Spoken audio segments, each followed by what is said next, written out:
Part 108.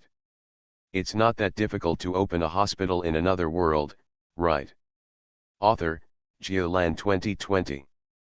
Chapter 1074. Sarala, are you eating silver ingots as snacks? Gretel's eyes were straight and his voice was trembling. In my mind, a series of words and images rolled over and over. Scratches on the throat mucosa. Esophageal rupture. Stomach rupture. Intestinal rupture. No, Sarala is a dragon. The teeth and digestive system of dragons are much stronger than humans. A silver ingot of this level should be chewed, so there is no need to worry about her. Of course, sure enough, Sarala raised a smile at him. The smile was bright and painless. Obviously, for the silver dragon girl, eating metal ingots is a daily routine, and it is a stress-free daily routine. Stuck in throat? Stuffing between teeth? Non-existent. As for why I didn't eat in front of him before, Gretel could only guess that he was too poor in the past and couldn't afford Miss Sarala to eat silver ingots as biscuits. Greet, don't worry, I'll be fine. It's just a silver ingot, softer than the bones of some monsters, and can be chewed easily. Very good, in this regard, Sarala and him are a little too in tune. Greet had no choice but to quickly change the topic. No, I mean, Sarala, why are you eating this? Is it delicious? Of course it's delicious. Sarala's silver blue eyes narrowed slightly and curved into two beautiful crescents. It's crunchy, a little sweet, and delicious. And eating it is good for me. Well, I just think it's good for me. It can make me stronger. How is it more powerful? Is it more powerful, or is it more capable of controlling magic? Will these silver ingots that are eaten precipitate on the scales and enhance the defense of the dragon scales? Or will it condense in the bone marrow, nerves, or muscles to form a pathway for magic transmission, making Sarala more comfortable in using magic? After all, the process of building a mage tower also requires a large amount of precious metals to form a magic path in the tower. No, no. Gretel shook his head hard. His train of thought was led astray by Sarala. What he wanted to ask was not this. Sarala, you just ate such a big silver ingot? Didn't you say you wanted to use it to make your bed? What a pity it is to make a bed. The silver dragon girl opened her eyes hard. She put the last silver ingot into her mouth, chewed it, freed her hand, and made a square sign between her right arm and the functional center. Look, if you use silver ingots to make a bed, you can only make such a small piece. But if you use it to eat, you can eat it for a long time. It's such a waste to make a bed. Aiziwaj, who was in the back seat, let out a chi and quickly covered her mouth with both hands. In the front row, Gretel stared at Sarala in stunned silence, with the corner of his mouth trembling. Sarala, haven't you ever thought that using such a piece of silver ingot to mint silver coins can pave a very, very, very large bed? Take it out. The silver dragon girl's voice immediately rose. She leaned back slightly and stared at Gretel with a look of disbelief on her face. Gretel, you mean, you want me to take out the silver ingots I got? Okay, I understand. Gretel immediately raised his hands high and showed his armpits. I made a mistake. The silver ingots I got are just the silver coins I got for making the bed. I'll figure out another way later. Therefore, in the future, when looking for silver coins to make a bed for Sarala, they must be processed in advance and the finished product sent directly to her. Well, should we simply grind them into thin pieces and grind them into gold and silver foil? The question comes again, can a bed made of gold and silver foil withstand Sarala's step? Will it break if you crush it? There was chatting and laughing in the cabin, accompanied by the sound of Sarala chewing silver ingots. Outside the cabin, the slaves started shouting, then burst into tears, then gradually became quiet, and then started shouting again when some monster bird flew towards them. In any case, under the guidance of the ancient vine bird and the magic output of the silver dragon girl, The distance of 200 miles was finally reached. Ashmoon Song guided the ancient vine bird to fly around, found a relatively safe place for the slaves to live, put the group down, and then went back to pick up the slaves. 1 trip. 2 trips. 3 trips. 4 trips. For a whole day, the ancient vine bird flew back and forth 5 times, taking away a group of slaves and the natives of 4 villages. From almost noon, we flew until dusk fell, and then we finally managed to capture all the natives within 100 miles. I'm so exhausted. When the transportation work was over, Gretel stepped out of the ancient vine bird and immediately collapsed to the ground. His face was pale, his head was covered with sweat, and his forehead was buzzing. A whole day of high-intensity navigation, constantly keeping in touch with the surrounding trees, and guiding the course according to their feedback. It's roughly equivalent to talking to dozens of people at the same time every moment, with about 10 people joining every minute, and another 10 people leaving the network. This work is simply not done by humans. Next time, I must think of other methods next time, such as using sunlight or terrain to correct the heading, such as finding a bird to navigate, and no longer need to use manual wiring. Ashmoon Song, who was in charge of stationary passengers, wasn't much better. The elf forest guard staggered to the foot of a tree, instantly collapsed, leaning against the trunk and closing his eyes. Throughout the whole day, grass blades were constantly produced and grass ropes were maintained. A slight negligence might cause a person to fall off the ancient vine bird. Fortunately, it only needs to be so tight when carrying people. Ashuedge reluctantly opened her eyes, glanced at Gretel, and sighed. If she was asked to work the whole time like Greet, I don't know if she could hold on. Oh, thank you for your hard work, come and have a meal. Ms. Jasmine hurriedly came up to say hello. During this day, they were not idle, they were always busy. Climbing over mountains and ridges, crossing streams and ravines. Going from one village to another, greeting, persuading, ordering and even forcing the villagers to gather as quickly as possible, forcing them to sort out their most important items, stand in line, and be dragged away. In the meantime, Sisuian was responsible for moving the tongue, Bernard and Mr. Hawthorne were responsible for moving the fists, and Ms. Jasmine was responsible for moving the spells. Whether you forcefully tie people up or forcefully hypnotize them, in short, you must make them obedient and be taken away by the ancient vine bird. After capturing the people in the first village, rush to the second village. After catching people in the second village, they rushed to the third village.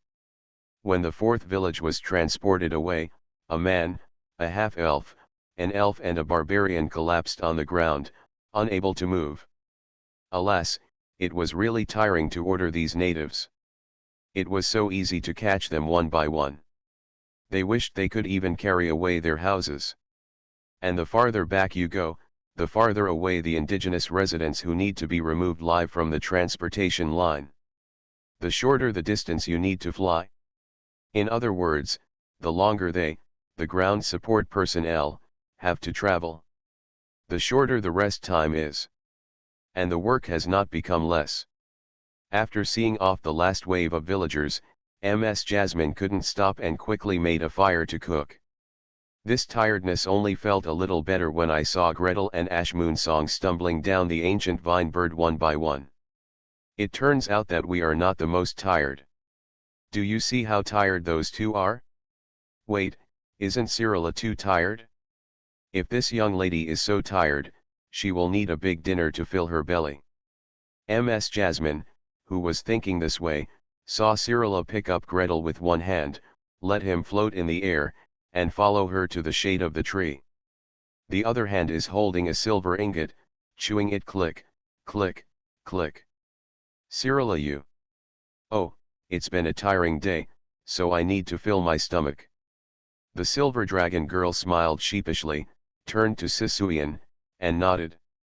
Sorry, the silver ingots I eat will be deducted from my share.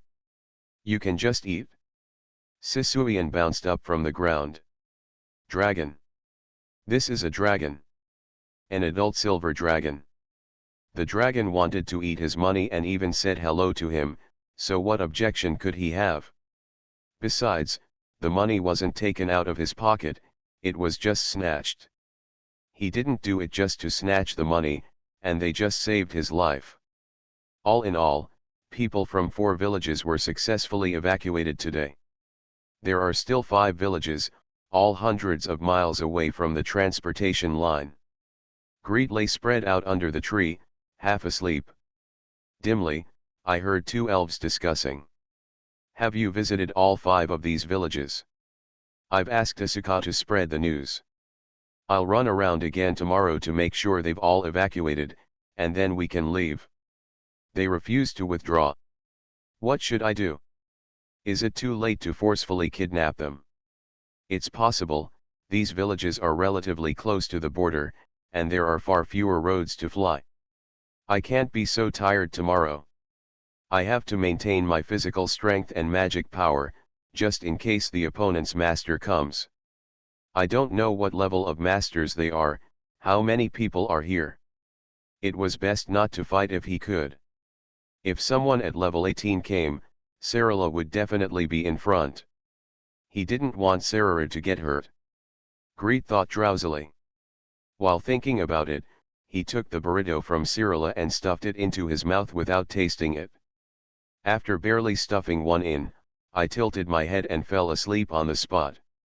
While Greet and the others were sleeping unsteadily, someone was running desperately. Adrian Lopez's whole body flashed with white light, splitting the night wind and moving straight forward. For a while, he soared high into the sky, for a while he landed on the ground to search, and for a while he soared high again. Looking down, I saw a dark forest in the dark night. Apart from the occasional chirping of insects, I couldn't even hear a sound of birds. As for the villages, the lights, and the shouts of the foreign soldiers, don't even think about it. Adrian Lopez frowned. 600 to 700 miles of rainforest, the dense canopy of trees can cover you from sight during the day. Let him find the lost treasure here? Or find the robber who stole the treasure? If it weren't for this batch of treasures, which had been accumulated by the Governor-General of Pelu for half a year, nothing would happen. He would not have made this trip anyway. Suddenly a fire lit up in the distance. Adrian Lopez's eyes lit up, and he rushed forward with his sword in hand. Please subscribe, ask for monthly tickets, ask for recommendation votes, ask for book reviews, ask for all kinds of. Today's harvest is so bad, the cat doesn't want to work. It's not that difficult to open a hospital in another world, right? Author, Geoland 2020. Chapter 1075. Adrian Lopez's face was as sinking as water. He flew away following the light, but found no treasure or enemies. He only found a group of domestic soldiers staggering around like defeated soldiers. No, it's not like, but these guys are indeed a group of defeated soldiers. They were dejected, falling under tree roots or in the grass, or fighting for a few stones. The trouser legs are rolled up, the top is open, and the belt is loose or not loose. 8 out of 10 took off their boots and grabbed half of their shirts to fan themselves. Everyone looked like a mud monkey, and there was no clean spot on their face or body. On the edge, on the east end and on the west end, dozens of mules and horses were tied up, with empty backs, like more food reserves than camel beasts. They frowned, rubbed their hands in their clothes, or picked at their feet. After a while, he picked up the barbecue directly from the fire and ate it. Even if he was flying in the air, flying in a place where the mountain wind could not blow, Adrian Lopez subconsciously prayed and let a clean white light pass through his body. Okay, that sour smell that hit your face has finally disappeared. He didn't even intend to land, but hung low in the air, looking down at the soldiers coldly. Seeing the white light fall and illuminate the camp, the soldiers stood up in a panic, pulled at the skirt of their clothes, stepped on the top of their boots with one leg, bowed their heads and saluted. Grown-ups. Grown-ups. Grown-ups. Where's your leader? Adrian Lopez glanced away and frowned even more. Each of the more than 100 soldiers below were ordinary soldiers. Without knights, there is no decent combat power. The colonel who leads the team, several level 9 knights who serve as squadron leaders, and the knights who serve as squad leaders. Not a single one. Where is your squadron leader? Where are the knights? Where have they gone? He asked, raising his voice. His brand was touched, and the knight holding his dagger must have encountered a strong enemy, but how strong an enemy would it be to be able to kill all the high-level warriors in one fell swoop? There was a rustle below. Soldiers, you looked at me and I looked at you, with frightened expressions on your eyes, but no one responded. It was obvious that this group of leaderless soldiers did not even have any decent leader. Adrian Lopez's face darkened and he waved to the side.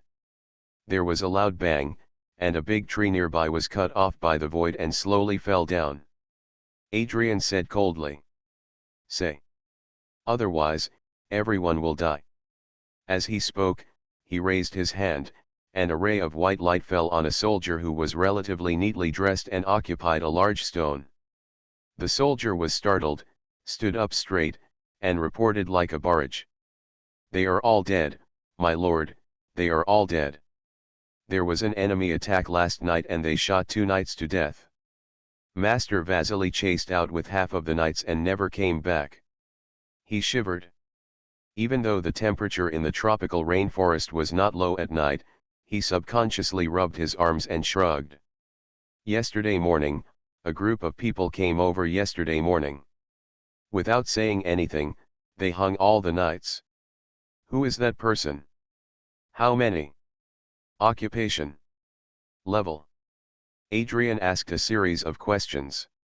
The soldier who answered the question shrank again, his face full of fear. 2, 4, 5, no, there are only 2 who take action, 1 elf, 1 leopard, no, 1 elf who can turn into a leopard, but there are many of them, 5, 6 individual. Adrian's frown deepened. If you don't even know how many people there are on the other side, what's the use of these soldiers? He endured it for a while, then he raised his voice and asked. How many are there? 5, no, 6, no, 7, and a very big bird, people come out of the bird's belly, and a deer. Is it a vehicle or a space-based monster? No matter which one it is, if it can hold 7 or 8 people in one breath, it must either be an extremely powerful entity or its owner must be extremely powerful. Adrian patiently asked a few more questions, but he couldn't get the point. All he knew was that a black panther suddenly pounced into the crowd and bit several of the leading knights to death.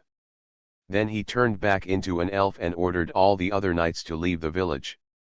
Outside the village, she chatted with another elf and pointed. After that, blades of grass suddenly sprang up from the ground. Without any explanation, all the knights were hung at the entrance of the village and struggled to death. They didn't kill us, they just drove us away and took away all the belongings. The soldier's voice was still trembling. They took away all the slaves, and left us here. They didn't kill us, and they didn't care about us, can we people make it out of the jungle?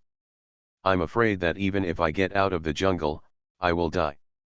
If such a large sum of gold and silver is lost and cannot be recovered, someone must be responsible. Even if the knights and knights leading the team are wiped out, none of these soldiers will survive. Adrian Lopez didn't say those words. He then asked about the location of the village where the incident occurred and the detailed description of the attacker, then turned and left. He ran quickly following the path the soldiers had come from, observing the traces along the way, and soon arrived at the entrance of the village. At the entrance of the village, there was silence and desolation. There were no living people, only a few corpses dangling on high poles. Adrian observed the corpse carefully, then walked into the center of the village and observed carefully. There were more than a dozen corpses scattered around the village. Some had a bloody hole in their throats, and some had their throats torn open. Blood sprayed all over the walls and floor. Adrian walked slowly, looking around, and a picture naturally appeared in his mind. A powerful black panther sneaked into the village. In the dusk, few noticed its shadow until it tore out the first man's throat. The knights exclaimed, drew their swords, and drew their swords. However, the Black Panther moved extremely quickly. He turned around and knocked down the second person. Such a skill, a high-level magical beast, no, a high-level servant of nature. Adrian estimated slowly, squatted down, and continued to observe the bloody hole on the corpse's throat. He stretched out his hand and gestured, then used his dagger to test the depth of the blood hole. Mid-level, no, middle to high-level elf ranger. No wonder he can kill with one blow, and no wonder he has to escape.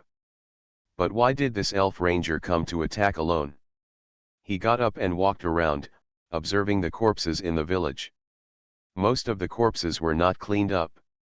Whether they were knights or soldiers, they were all placed there intact. Only the earth is raised in the corner, and there are 3 round new graves. The graves are full of flowers, and a brightly colored headband is hung on each tombstone. Adrian couldn't help but curse angrily. Those bastards! Instead of carrying goods when it was time to carry them, they strayed off the road and went to a native village.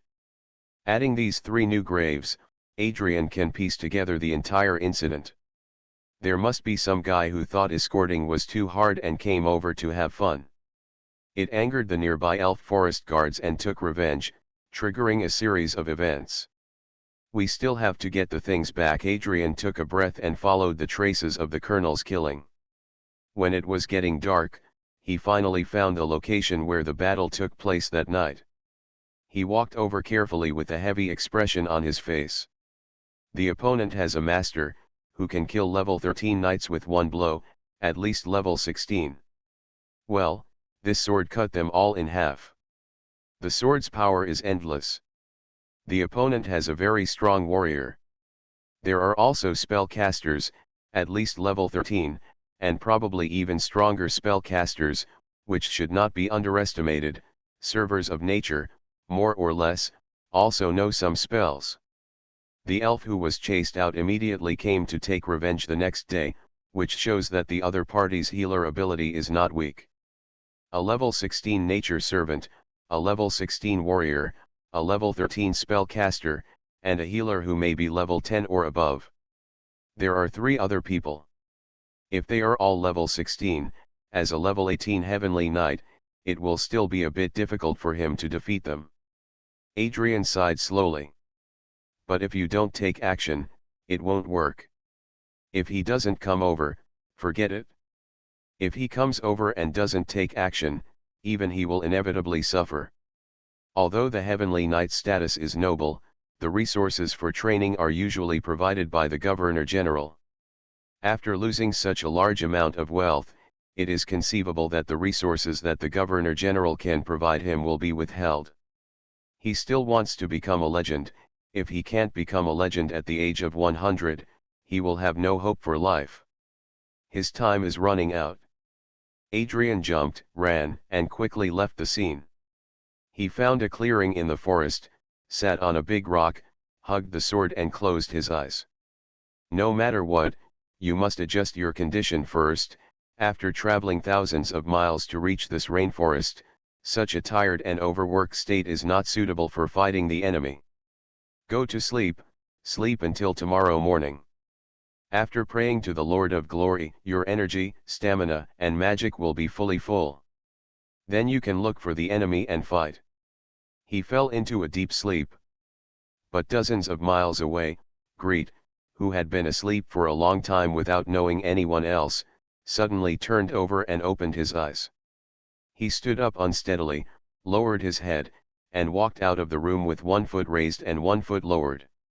Outside the mage's hut, Siswayan and Ash Moonsong were each wrapped in a cloak and sitting in the moonlight. Seeing him coming out, the 2 of them looked at each other, full of surprises. What's the matter? I don't know.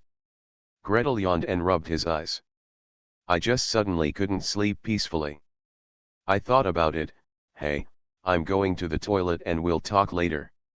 He walked into the grass with his eyes half closed. After a while, he turned back and was grabbed by Ashuich. Now do you know what's going on? Have no idea. If you don't know, just meditate. Sit down now. Meditate.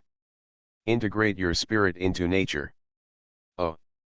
Gretel sat down obediently and followed Sister Uech's orders and began to meditate. The spiritual power spread quietly, like a drop of water dripping into the lake under the moonlight, causing silvery white ripples.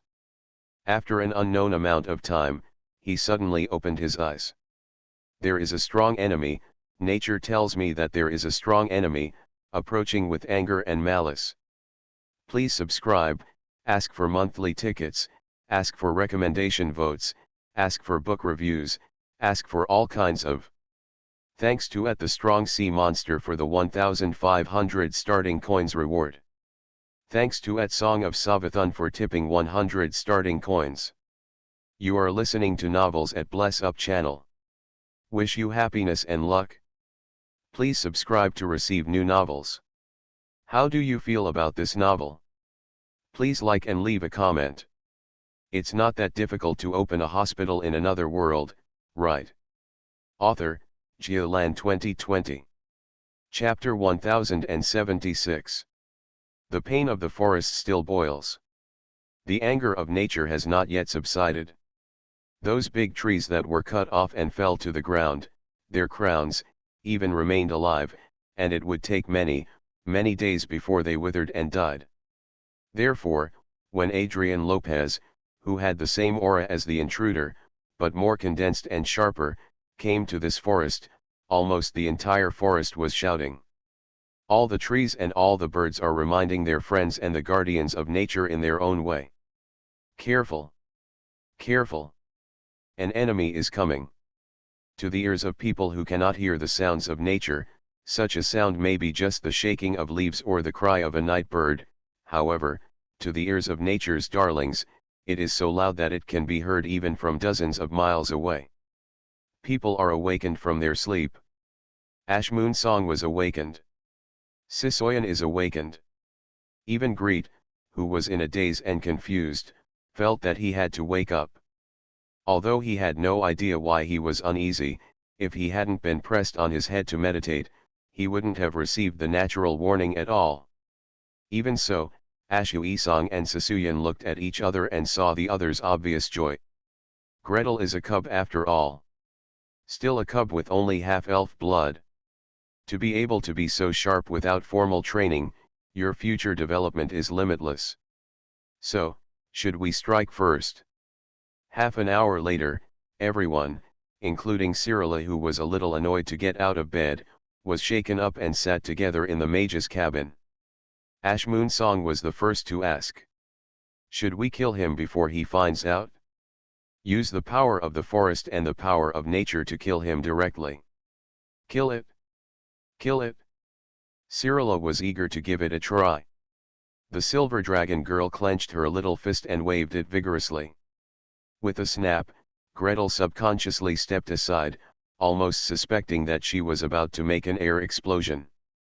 It's better to hide away first. Anyway, he doesn't know where we are and can't find us. He doesn't necessarily have to fight. Mr. Hawthorne retorted hesitantly.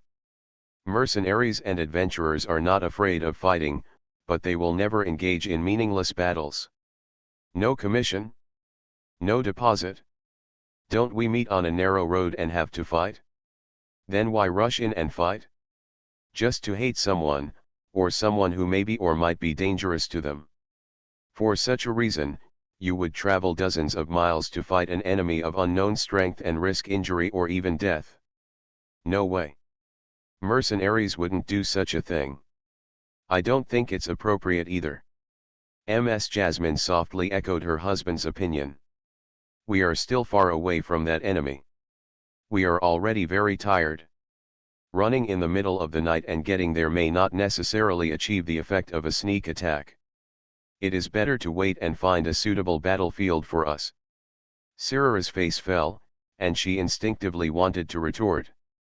She paused again and turned to look at Greet. Greet had been contemplating with his eyebrows, recalling the information he had just obtained in meditation. The silver dragon girl pinched him twice, and then he slowly said, "I'm wondering, whether the remaining villagers should continue to evacuate. Or, which one is safer for them, continue to evacuate, rather than not alerting them and letting us leave on our own." The two elves looked at each other, and their eyes changed. While others were thinking about whether to fight and how to fight, Gretel's first thought was indeed the safety of the indigenous villagers. If the enemy has not arrived, it is undoubtedly safer to evacuate, Ash Moonsong answered without hesitation. However, the enemy has arrived within dozens of miles. At this time, let's drive up the Gyutang bird and carry people away like today. There was no need for her to continue talking, even Sarala knew that it was inappropriate to do so. The magical fluctuations of the ancient vine bird when activated are extremely large and can easily alarm people. Once alerted, the powerful warrior caught up with him at lightning speed. She is not afraid, and neither is Ashui Song. Gretel, she will definitely protect Gretel's safety. However, the villagers hanging outside the ancient vine bird are undoubtedly a group of living targets. Although it is not safe to leave them alone, it is currently more dangerous to evacuate them, Sisuian said in a deep voice. The forest guard gently tapped the ground beneath him, and the topography of the surrounding mountains and forests for hundreds of miles was clearly vivid in his mind. The possibility of being found in a village 100 miles away from the passage is originally low. Our best plan is not to alert them and not meet them at all. The less we know, the safer it is for them. Then we, just run away on our own, Sarala pouted a little disappointedly. Greet smiled and patted the back of her hand. This is the safest for the villagers, isn't it? Besides, if we want to fight such a powerful warrior, Sarala will definitely be on the front line. I don't want Sarala to get hurt. I won't let Gretel get hurt. The silver dragon girl's long pointed ears twitched. Even the long ears created by the transfiguration technique still have a bit of pink at the tips. Greet's hands were itchy when he saw them, and he wanted to give them a squeeze. He coughed, turned to Ashu Edge, and said seriously, "Then this is the arrangement. Sister Uge, do you need to ensure the sleep time to ensure the casting of spells?" "It's okay if I sleep less," Ash Moonsong replied without hesitation. After thinking about it, I added, "I'm an elf. I don't have to get enough sleep. Little Gretel, go to bed quickly. Once you're asleep, let's move." "Well, you don't have to wait for me alone, actually, there are other ways." Half an hour later, Bernard and Mr. Hawthorne rode Appa and walked quietly in the jungle. Sisoyan transformed into a grey wolf and quietly guided the way. Sarala and Ms. Jasmine, each with a phantom pony, settled down silently and followed the team. Ash Moonsong re-entered her Black Panther form and ran around them. As for Greet was wrapped in a blanket and fell asleep soundly on the floating saucer, drooling from his sleep. The group walked quietly through the night. Under the guidance of the elf forest guard and the guidance of nature, he chose a road that was rich in natural power, protected by tree canopies everywhere, and farthest from the enemy, and meandered forward. Walk. Walk. Traveled all night. Go out 10 miles, go out 20 miles, go out 50 miles, from the deep dark night, walk to the east and a piece of fish belly white appears. Gretel had a full sleep and woke up rubbing his eyes. Ah! Sleepy. It's really uncomfortable to sleep on a floating dish. This floating dish is hard and much more uncomfortable than a bed. My back hurts after sleeping all night. Next time I will try to modify the model of this spell, or simply get a sleeping bag with levitation attached. Gretel, wake up. A clear and crisp voice sounded from the side. Full of energy and joy, Greet quickly turned over to face Sarala, and launched the water ball technique and the cleaning technique one after another. After sorting himself out, He held up the floating saucer and jumped off the ground. I'm awake. How far have we gone? How long until we get out of here? We took a detour last night, a calm voice answered. Siswain ran back, stretched out his wolf claws, and drew a simple picture on the dirt. MSUGE communicated with the forest last night. The new enemy is basically on the same vertical line as us. And now we are almost on the same horizontal line with him, 20 miles away from him. What about the other party? MSU Song sensed it an hour ago, and the enemy hasn't moved yet. Greet nodded slightly. 20 miles, if there is a clear goal, is only a short time for high-level warriors. However, if there is no goal, in the vast sea of trees, it is equivalent to finding a needle in a haystack. Keep walking, don't stop. The further away from him, the safer we are. Try to contain the fluctuations and don't let him find us. Gretel will never forget that when he first went to the battlefield, the Archbishop of the glorious Holy See took out some kind of magical equipment and roughly locked his direction. He will not forget that there are many tools in the council to find people based on spell fluctuations. For example, when watching the legendary battle, the compass in the cave can mark the spell fluctuations in various directions. Now that you've reached this point, you need to be even more careful. Don't worry. After we activate the transformation spell, the spell fluctuations are no different from those of wild beasts. Sisoyan raised his head. From the grey wolf's face, Greet actually saw full of confidence and pride. Nature protects us. Those enemies cannot find us so easily. Sarala also has the art of transformation. The silver dragon girl looked back happily. She simply waved away the phantom pony and jumped off the ground. Look, if you look like this, there won't be any spell fluctuations at all. I don't have to ride a horse either. Ms. Jasmine smiled and jumped off the phantom pony. Even though she was in the jungle, the half-elf steps were still light. No matter the knotted roots or the thick thorns, they could not hinder her steps. The two phantom horses were scattered. Gretel lowered his head and looked at himself. Well, it seems that he is the only one who is the most useless. He can neither break away from the phantom pony and move quickly on his own two legs, nor can he transform into a leopard and run freely in the jungle. Until now, in his Black Panther form, he still stumbles every step he takes and somersaults every 3 steps. Gretel, get on Appa's back. Ashu Isong also ran back, looked up at the team, smiled and raised a paw. So far, you have the largest range of communication with nature. Just meditate hard and give us an early warning. By the way, remember to cover yourself with the breath of nature. Gretel.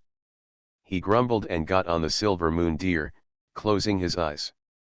Expand your spiritual power, connect to the nearest big tree, and then use it as the starting point to resonate with the surrounding nature. Everyone, be careful to hide. He suddenly opened his eyes wide and spoke urgently. That soldier started to move. He was flying. He was searching. In the sky, the sound of swords cut through the atmosphere. On the ground, everyone in the team looked at each other with serious expressions, and everyone subconsciously held their breath. Please subscribe, ask for monthly tickets, ask for recommendation votes, ask for book reviews, ask for all kinds of. Thanks to Luo Shui Yishang for the 400 starting coins. It's not that difficult to open a hospital in another world, right? Author, Jiolan 2020. Chapter 1077. When the sun penetrated the treetops, Adrian Lopez stood up with his sword in hand. He slept peacefully, and in accordance with the teachings, prayed to the Lord of Glory at sunrise. Now, the whole person is full of energy, his physical strength and magical skills have been fully restored, and he can support a high-intensity battle at any time. So where is the enemy? Adrian Lopez flew into the air and looked around. East, south, west, north, in any direction, you can see the endless forest sea at a glance. Green, dark green, light green, dark green, ups and downs, swaying in the wind. Dense here, sparse there, the only thing they have in common is there was no movement. There was no sound of people moving, running, or fighting, no sound of wild beasts roaring for prey, and not even the slightest sound of birds chirping. The entire jungle seemed to be dead, silent at his feet. Adrian Lopez's expression remained unchanged. The jungle is not his home, but the sun shines everywhere, and the divine Lord of Light overlooks the world.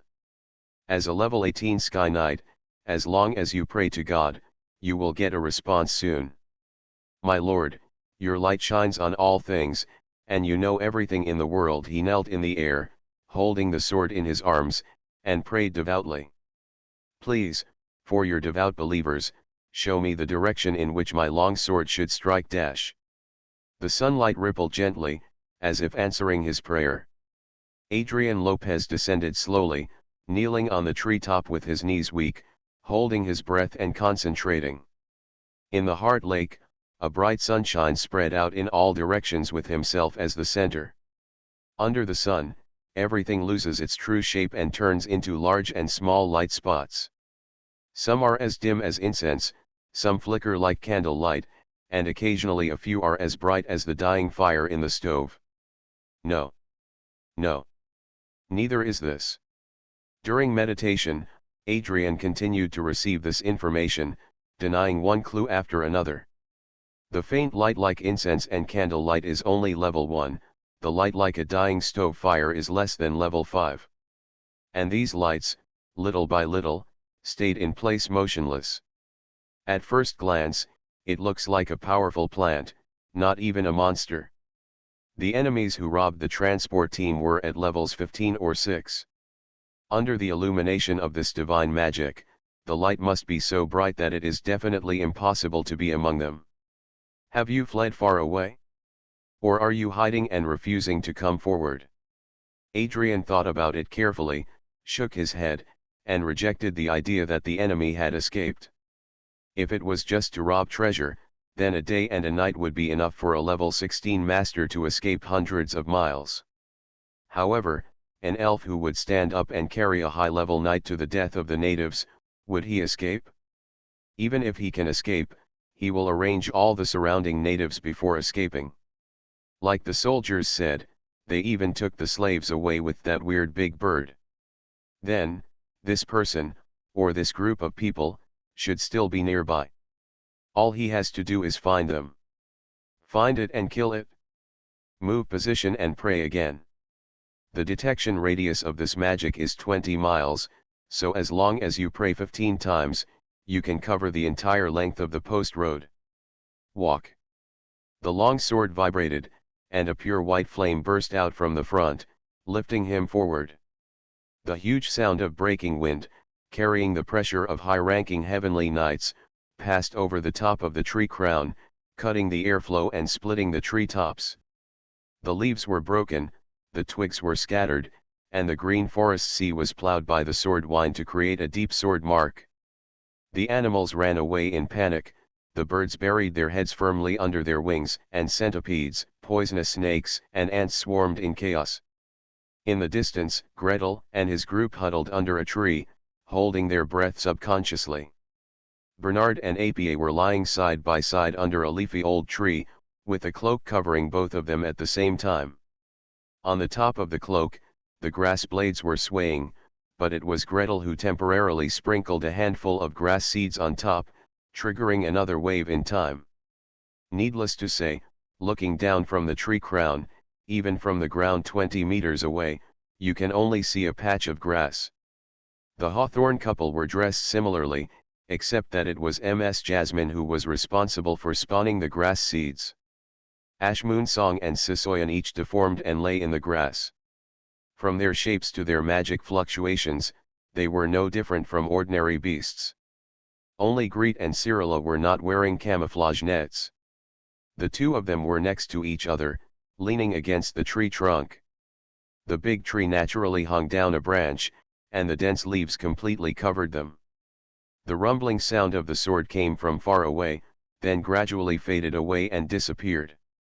It wasn't until the sound of the sword stopped that Bernard took a breath. So strong. It's very strong. Better than me. Ashuej nodded heavily. Sarala stared at her and said nothing. According to the council's evaluation standards, Ashu Isong is almost a level 16 senior warrior. In addition, transformation spells, natural spells, nature affinity, etc. can provide bonuses in jungle terrain. As for herself, according to the Parliament's standards, her energy level is between 16 and 17.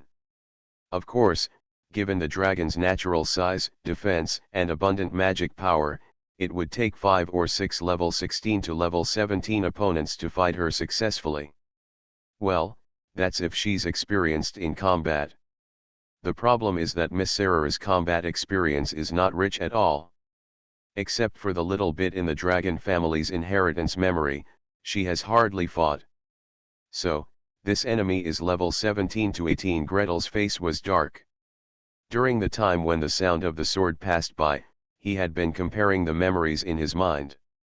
Whether it was before departure or in the Eagle Kingdom, he had watched many battles between high-ranking officials. Remember whether you can remember it or not. In short, put it into the meditation core first, and then bring it up for comparison when needed.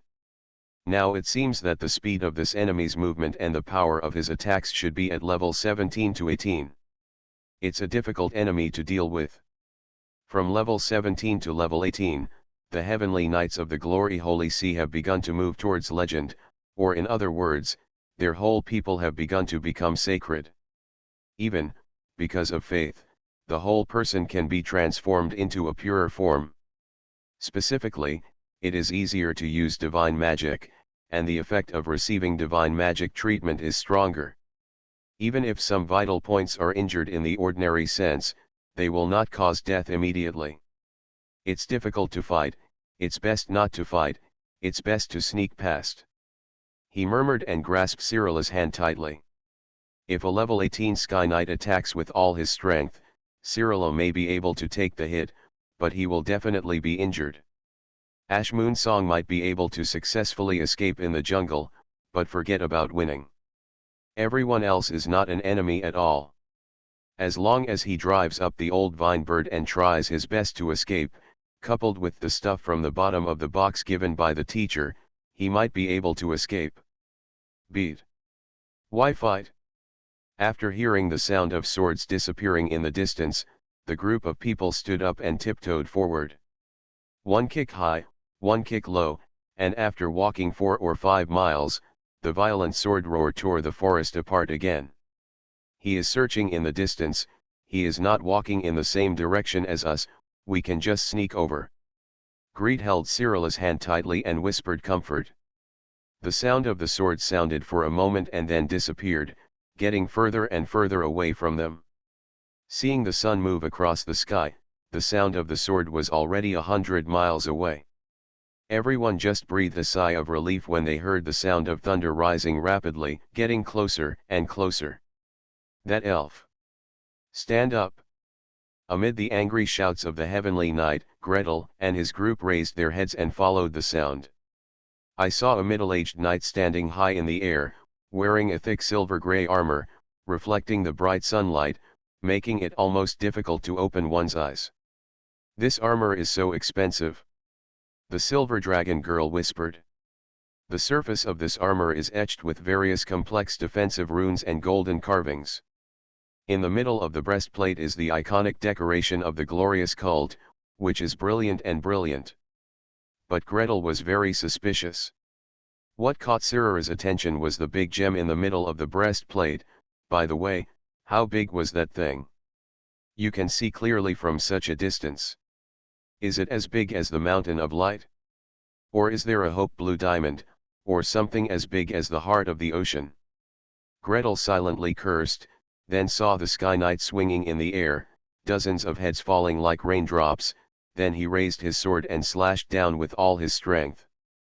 A snow-white arc of light came out from the sword and continued to expand, 1 foot, 2 feet, 3 feet. The arc of light sank into the forest. In the distance, there was a crackling sound, followed by an explosion. The expressions of Ashuej and Sisuian changed at the same time. He's cutting down trees. He is cutting down ancient trees.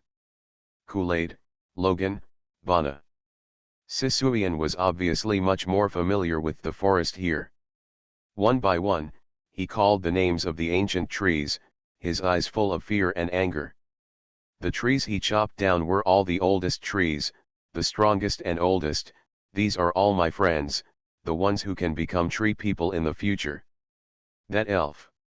Stand up, from above, the heavenly knight shouted again. The sound rolled and spread through the woods. Stand up, die, and hand over the treasure you stole. Otherwise, I will kill all the natives here, kill all the monsters, cut down this forest, and cut down all the ancient trees. I will do what I say. Arrive. Before he could finish his words, there was a clear chirp from below, which echoed through the sky. A large bird with pure black feathers soared into the sky and headed straight for the Sky Knight. After only 2 rounds of fighting, a light blade struck out, blood rained in the sky, and feathers and flesh fell down. You. Sisuian clenched his fists tightly. He took a step, looked at his friends around him, and then stopped. Greet grabbed him. Don't go. Don't go like this. To kill him, we have to think of a good way and find a good terrain. He used some force on his hands and pulled the elf to squat down. With a wave of his hand, he swept away a fallen leaf on the ground, revealing the soft soil. Come on, let's draw a terrain map first. Then let's see where he can limit his performance. The most important thing is that it can allow Sister Uge, Sarala, and me to maximize their power. If we can't find it, let's go a little further and find an ally to join us. Don't worry, he's very strong, but he's naturally on our side. Please subscribe, ask for monthly tickets, ask for recommendation votes, ask for book reviews, ask for all kinds of. Thanks to @bookfriend 2018092508550970 for the reward of 500 starting coins. Next time, boss, if you have a large reward, please remember to use the web version. If you reward on the Apple version, Apple will deduct a lot and it will be 3 months late. It's not that difficult to open a hospital in another world, right? Author, Geoland 2020. Chapter 1078. Our location is about 50 miles away from the east coast. There is a seaport at the exit of the Golden Post Road. It is not large and has a garrison. 10 miles south or north of the seaport is basically a dense forest. The strongest magic plant around here is a man-eating vine. I don't dare to get close to it. Fortunately, as long as I don't get close, it is not hostile to me. The easiest thing to use is probably a kurari tree. It can shoot poisonous stings on its own, and the beasts passing by will be shot accidentally. The blood vines wrapped around the kurari tree will produce fragrant fruits to lure the beasts closer, and will also drag the beasts back. There is a cave on the coast. The cave is very deep. When the tide is high, the entrance will be filled with water. There are 2 electric eels living in the cave, 1 male and 1 female. It just happened to be the time for them to raise their children recently. Sisuian squatted on the ground, marking and talking. There was a dense circle of people around him, sticking their heads out to listen to what he said. Gretel squatted in the middle, transmitting all the data to the meditation core, and marked them one by one on the virtual map. So, how should we fight next? Where to start? Who to join forces with? Sisuian looked at Gretel with eager eyes. Although he was a half-elf cub and looked like a human, Gretel could feel the battle hundreds of miles away and commanded everyone to fly over and save him. Whether it is his qualifications, his affinity with nature, or his friendliness towards elves, they are all impeccable. More importantly, he is also a spellcaster. The caster is always the commander, isn't he? There's no rush now. Gretel looked into the middle-aged elf's eyes, shook his head gently, and spoke in a soothing tone. Immediately, he stood up and cast his gaze far, far away, in the direction where the celestial night was wreaking havoc. The enemy is very strong, and we cannot defeat it for a while. If we want to win, and if we want to win with as little loss as possible, we must weaken the enemy as much as possible and strengthen ourselves. Mobile him as much as possible, let him run here and there, tire him out, and let him consume enough strength, energy, and attention. Then at a time that is favorable to us, introduce him to a terrain that is favorable to us. When the enemy advances, we retreat, when the enemy is stationed, we harass, when the enemy tires, we attack. Greet narrowed his eyes, quietly clenched his fists, and stared into the distance. The enemy retreats, I will pursue him. Just like a pack of wolves hunting. After saying this, even the barbarians quickly understood what Greet meant. Bernard nodded in agreement. Wolves hunt wild deer. If a wolf goes up and fails, it will be kicked to death. Therefore, a group of wolves should chase after it and slowly harass it. He made gestures and explained to the middle-aged elf. Keep the wild deer unable to rest, drink water, or eat. Use it until it is exhausted, then pounce on it and bite it. But, who will be the wolves? Sisuian frowned. The opponent is so strong. Uge may be able to escape if he harasses her, and Ms. Serera may be able to escape as well. The others are very dangerous, and he is so fast. It is possible that he is not tired yet. We are all ready. Perhaps, we don't need to come in person, Greet replied calmly. Sisoyan was stunned for a moment. Ah! I heard the cry of the forest and felt the anger of nature. Gretel raised his head slightly, recalling the surging anger of nature during meditation that night. Maybe we can talk to the forest and let them join. Anyway, that guy is going to cut down all the ancient trees on the way. Instead of them being cut down in vain, why not? Isn't this not good? There's nothing wrong with it. Gretel shook his head gently. We are not ordering them to join or not, they can choose on their own. We are just asking for help from our partners and telling them that everyone is in danger now and please join hands to fight against the enemy. But can you do it? Ashuej suddenly asked. The senior forest guard looked up and down Gretel several times, his eyes full of worry. In the fertile forest, only a few elders can communicate with such a large forest at once. Gretel, I know you are very qualified, but, don't force yourself. I definitely can't do it alone. Gretel spread his hands as a matter of course. Before AI-11 Uge could jump, he smiled again. So I want to ask for your help. Then, find an ancient tree, the strongest and most powerful ancient tree nearby, preferably one that is blooming, and let him spread the news. Then, that's okay, originally I wanted to say that I have an ancient magic circle here that can help. Then come together. Half an hour later, Greet stood under a towering tree with lush leaves, holding an oak staff. He closed his eyes, leaned forward slightly, and rested his forehead on the rough bark of the tree. The oak staff in his hand silently poked out a few tree roots and penetrated deeply into the ground. On the treetop, 11 leaves grow automatically in the absence of wind. From top to bottom, each leaf is glowing green. Behind him, Ashu Isong and Sisuian occupied 2 corners of the magic circle, one on the left and one on the right. The 2 elves had serious faces, and the spears or longbows in their hands turned into wooden sticks and penetrated deeply into the ground. Ms. Jasmine and Appa stood at the 2 corners to the left and right of Gretel, while Serera stood farther away, facing Gretel across the tree trunk. The pigments mixed with magic crystal powder, ores, plant juices and the blood of monsters outline complex lines on the ground. Bernard and Mr. Hawthorne hid far away, fearing that they would step on one and a half of them. Start, Gretel ordered concisely. Immediately, he adjusted his breathing, expanded his mental power, and tried to resonate with the old tree in front of him.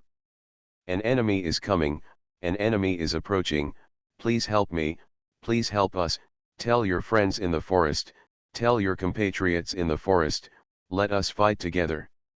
Yes, that's it. Did you guys hear it? Did you feel it? The pain of being cut off, the sadness when it fell, the separation of the crown from the tree body, the fear of dying bit by bit. He will kill more, kill more. All, those who have grown up for many, many years and are powerful, if he discovers them, they will be killed. In a daze, Gretel felt a force that was holding him up. Rising, rising, overlooking the giant trees at your feet, overlooking the forest at your feet, overlooking the very far, far away coastline. Greet shook subconsciously. However, almost at the same time, a gentle force continued to replenish it. After all the power on the magic circle pentagram was sorted out, it provided him with strong support. It nourishes him, supports him, and allows his spiritual power to expand without feeling tired or exhausted. With the oak stick and the old tree as the center point, it is soft and gentle, like the mountain breeze and moonlight, spreading continuously. Did you hear that? Do you understand? Answer me. Answer me. One by one, green light spots lit up in the mental power. The mountain wind howled, the grass and trees swayed, and the ancient trees in the surrounding forest clearly responded to Gretel's call for the first time. We heard it. We understand. The enemies of the forest are our enemies, and those who harm our compatriots are our enemies. We are willing to join. What do you need us for? In the position of the five-pointed star, the silver moon deer suddenly roared lowly. Ms. Jasmine clenched her hands hard. Although Severa couldn't see Gretel's expression across the tree trunk, she subconsciously took a breath of air. You will die. Gretel's expression turned gloomy. In the world of meditation, his sadness, pain, guilt, and determination were conveyed without reservation. You will die. Many, all will die. Many have died.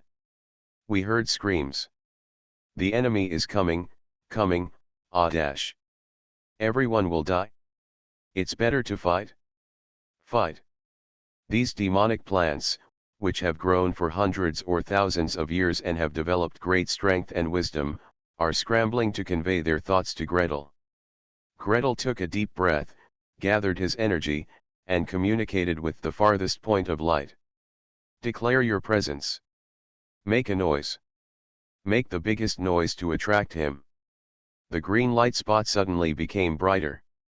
In Greet's perception, a green light rose into the sky from a very far away direction. The white light spot suddenly began to move at high speed. The entire forest, all the trees, began to rush to express fear. He's coming, he's coming. The enemy is coming. Exclamations, screams, and alarms rang out in the meditation world. Seeing that the white light point was approaching, Greet contacted the light point hurriedly. Hidden. However, the other party did not listen to his call. Green light spots spread out and waved freely, declaring their presence. Finally, the white light suddenly brightened, and the green light spots dimmed, fell, and disappeared. Gretel didn't even have time to grieve. He suppressed his shaking mood, gathered his energy, and contacted the light point in another direction, the farthest point. Announce your presence. In the far distance, the wind was strong and green light shot into the sky. Adrian Lopez turned back suddenly. For most of the day, he kept running and flying in the forest. In fact, flying in the air is easier than taking off and landing. There will be no mosquitoes or flies attacking his face, no poisonous insects crawling onto his boots trying to bite him, no leeches suddenly falling from the top of his head, no sudden hanging on branches or being covered by leaves when walking. However, flying in the air means that the movement of the entire forest can alarm him everywhere. A tree has just been cut down here, and a gust of wind is blowing up there, this corner rushes past and there is peace, but before I have time to search, another flock of birds rises over there. A roar makes 100 or 200 miles, a roar makes 1 or 200 miles. Even if he doesn't use divine magic to search, sprinting back and forth like this is still a huge drain on him. In such a whole day, I rushed back and forth to him 7 or 8 times. Stand up, he gripped the sword tightly and his voice rumbled over the forest. To Gretel's ears, he was far less energetic than before. What's the point of doing such a little trick? Please subscribe, ask for monthly tickets, ask for recommendation votes, ask for book reviews, ask for all kinds of. You are listening to Novels at Bless Up channel. Wish you happiness and luck. Please subscribe to receive new novels. How do you feel about this novel? Please like and leave a comment. It's not that difficult to open a hospital in another world, right? Author, Geoland 2020. Chapter 1079. Gretel exited his meditative state and sighed tiredly. Next to her, AI-11UGE immediately handed over a bottle, which was cool and had a little sour taste.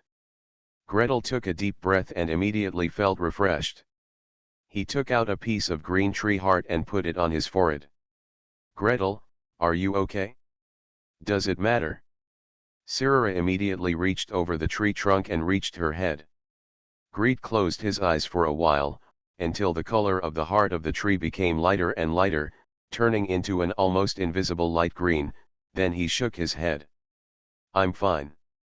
The enemy is tired. He is moving slower and slower, move now. Move toward the seaside cave. Adrian Lopez slowly sat down, put the sword across his knees, and closed his eyes. As soon as I sat down, unspeakable fatigue immediately swept through my limbs.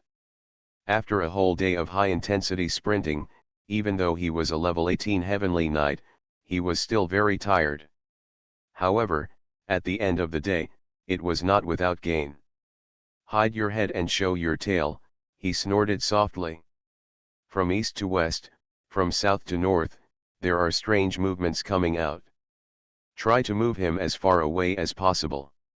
This method can only explain one thing. The enemy was watching nearby and did not go far. Not only that, but he also wanted to look for opportunities to weaken him and attack him. This means the other party will eventually show up, and he has a chance to kill him and get the treasure back. And the enemy must be weaker than him. If you are not weaker than him, or even stronger than him, why would you do such a hidden thing? How could those elves, who claim to be the protectors of nature, stand up and sacrifice one by one while looking at the spiritual ancient trees, unless they have no last resort? Humph, if you want to tire me out, I'll run back and forth a few times to show you. You can't guess how powerful the Heavenly Knight is. Don't think that after running so many times, I won't have the strength to take action. The sun sets, and the glow gradually dyes the sky red. The east coast, where the sky had dimmed, suddenly burst out with a burst of green light, the shadows of the trees swayed, and the strong wind swept across. Adrian Lopez's eyes narrowed and his sword rose into the sky. Coming. He came. Ashmoon Song and Sisoyan turned back at the same time. Greet's face sank, and he raised his voice to urge. Stop looking. Let's go. He turned and jumped down into the beach grotto. Behind him, Bernard, Appa, and the Hawthorne couple jumped out one after another. The dusk was thick and it was when the tide was at its lowest. There was naturally a way to go deep into the cave. Greet was riding on Appa's back and could see clearly through the light from the silver moon antlers. Quick, let's go in and ambush him before he arrives. This terrain is good for us. Ashu Isong and Sasuian looked at the forest apologetically, then turned and went down. Only Cyrilla was entangled, standing on the beach, unwilling to move. Do you really want to scatter so much silver? Gretel, do you really want to scatter so much? The silver dragon girl had a sad face and looked at the reflection on the beach with great reluctance, almost crying. There was a small canoe parked next to the reef next to her, with a row of wooden boxes stacked on top of the canoe. The wooden box was so heavy that the canoe was swaying under it, and the water line was obviously unusual. Sirara casually opened it, and the lid of a wooden box on top was opened, revealing a pile of silver ingots. "Do you have to carry so many wooden boxes? Gretel, what if the silver falls into the sea and cannot be recovered? If you can't find it, I'll look for it with you," Gretel coaxed her gently. "Good boy, that enemy is very strong. We must try to weaken him as much as possible." "Sirara, didn't you say that he often catches big fish in the sea? Take him for a spin in the sea. I don't believe that he is a human being in the sea. Stronger than you." Of course, the silver dragon girl raised her chin high, bang bang bang, and patted her chest hard several times. "Don't worry. I'll take him for a few more rounds. I'll definitely wear him out and bring him back to the cave." The group of people separated. Gretel and others waded into the cave and laid an ambush in advance. Sirara, on the other hand, waited until the sound of sword whistling on the horizon was getting closer and closer, and when she even saw the silhouette of a human figure, she glanced proudly and stretched out the canoe. "Humph, the big bad guy. The big bad guy who chopped down trees for no reason. The big bad guy who made Gretel tired like this. Come on. Adrian Lopez already wants to leave." I rushed from the west end to the east end and cut down 2 or 3 ancient trees, but still no enemy was seen. The sky is getting dark, and although the knights of the Lord of Glory are not unable to fight in the darkness, they are not as good as under the sun otherwise. Just find a place to rest for the night and come back tomorrow. While he was thinking this, a ray of silver light suddenly flickered in his field of vision. Adrian turned his head suddenly and saw dots of stars on the beach, scattered with a piece of silver. Silver ingot? Silver? Did the enemies who came to rob them transport the gold and silver to the seaside and then transport it out to sea on ships? Calculating the distance and then calculating the time, it's almost the same. He stared toward the beach. At a glance, I happened to see a small boat with its sails spread out and swinging forward in the sea. There was a row of boxes stacked on the boat, so heavy that the water line almost reached the edge of the ship's side. The size looked a bit familiar. Is it that batch of gold and silver? Or is it a trap set for him? The operator turned his back to him, pulled the sail a few times, then picked up the wooden oar and started rowing hard. His movements were unfamiliar, and he looked like he was not used to this job. After rowing out for a short distance, I wiped my sweat, and then turned over the wooden box next to me to take a look. When the lid of the box was opened, the silver inside was as bright as snow, and it was filled to the brim with silver bars. Regardless of whether it's a trap or not, in short, let's get this boatload of money first. Adrian Lopez made up his mind instantly. He pressed his sword and swooped down. The rower looked back at him in panic and hurriedly rowed hard. This time, the movements were much faster and much more powerful. It was no longer the slow, leisurely, and effortless strokes before. One oar down, the wooden boat moved forward a lot, another oar down, and another big way forward. It seems that he is indeed a professional, and he is still a very strong professional. Adrian nodded secretly in the air, assessing in his heart. For a professional of this level, he must have found the right person. But you can't escape. The speed of sailing on the sea is countless times slower than that of the sky knight flying in the air. After just a few strokes, Adrian soared over the beach and dived straight down. "Stop the ship! Surrender!" "Ah!" he was answered with a scream. The professional rowing below probably wanted to make the boat turn and dodge, so he aligned his oars and rowed hard on the right side of the wooden boat. Unexpectedly, not only did it fail to turn, the wooden boat tilted sideways and capsized. Adrian frowned, relied on his sword energy to protect himself, and jumped into the water. To his surprise, the wooden boxes did not scatter in all directions, but seemed to be tied up with something, gathered into a ball, and fell heavily into the sea. As for the professional rower, instead of running away at full speed, he swam at the front like a spirit fish, pulling the wooden boxes and sinking them into the sea. Seeing him looking over, he smiled, his face was bright. She was still a girl. "Are you waiting for me here? You want to lure me into the water and beat me because of my good water properties?" Adrian Lopez laughed angrily. He held the sword in front of his chest and prayed lowly, and his whole body was immediately coated with a layer of golden light. "Break through the sea water and move straight forward. Leave it to me. Even people and things, leave them all to me."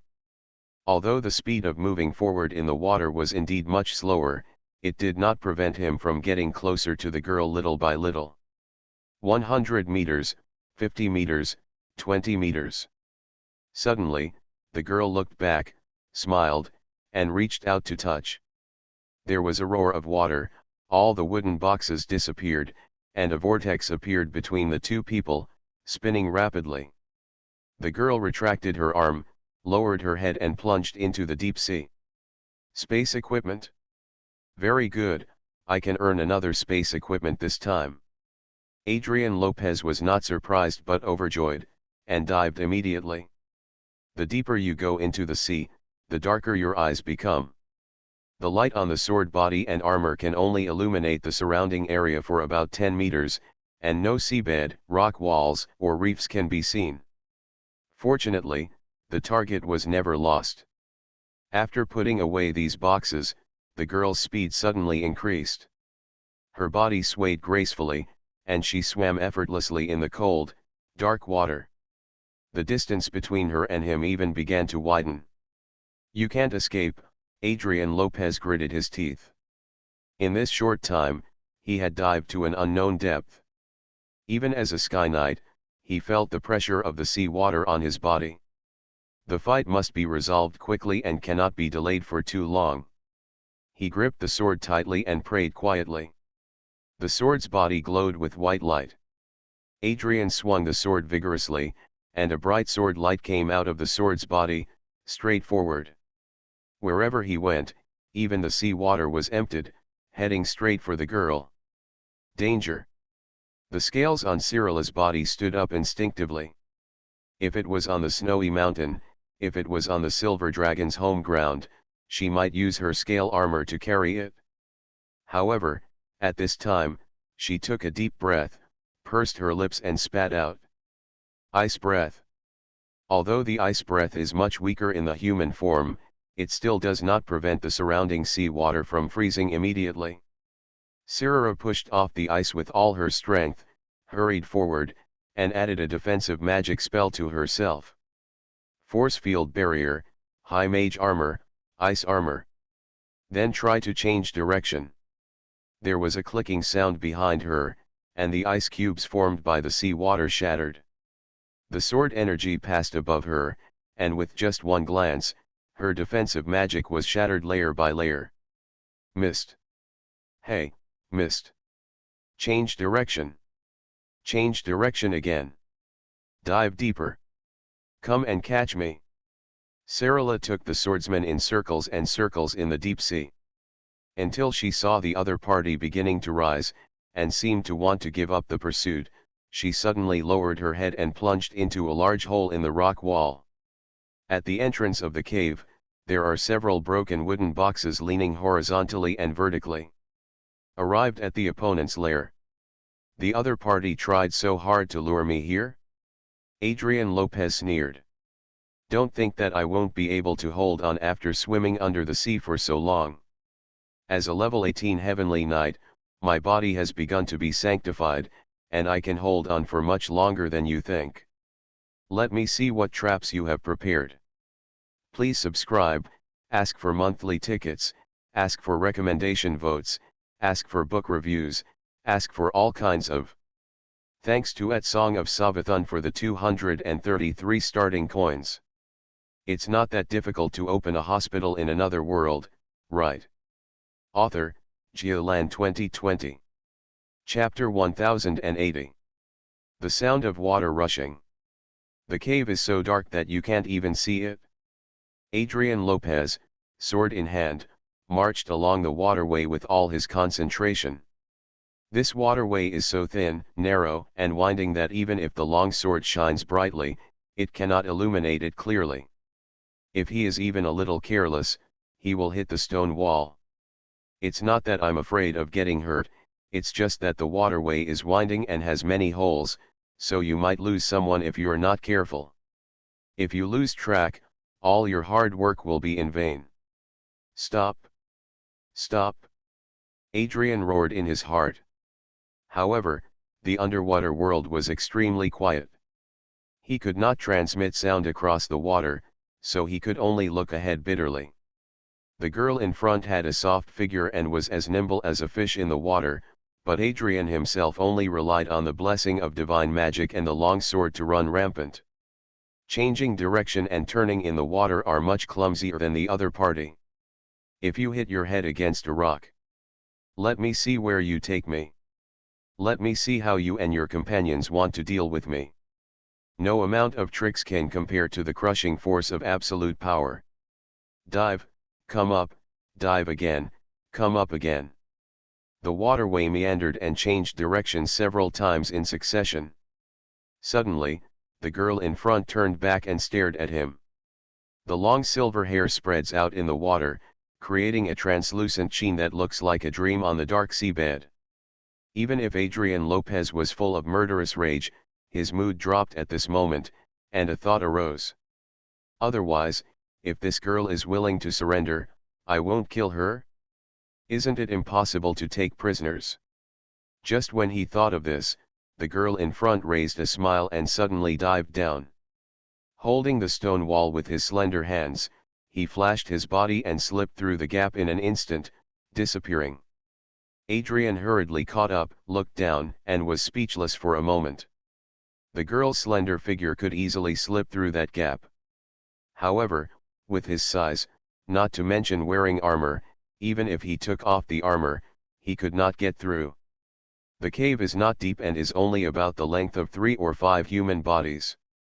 Opposite him, the girl smiled at him, her bright face quietly disappearing, leaving only dots of silver light. Obviously, there is a huge space on the other side, but he just can't get through. Want to hunt down?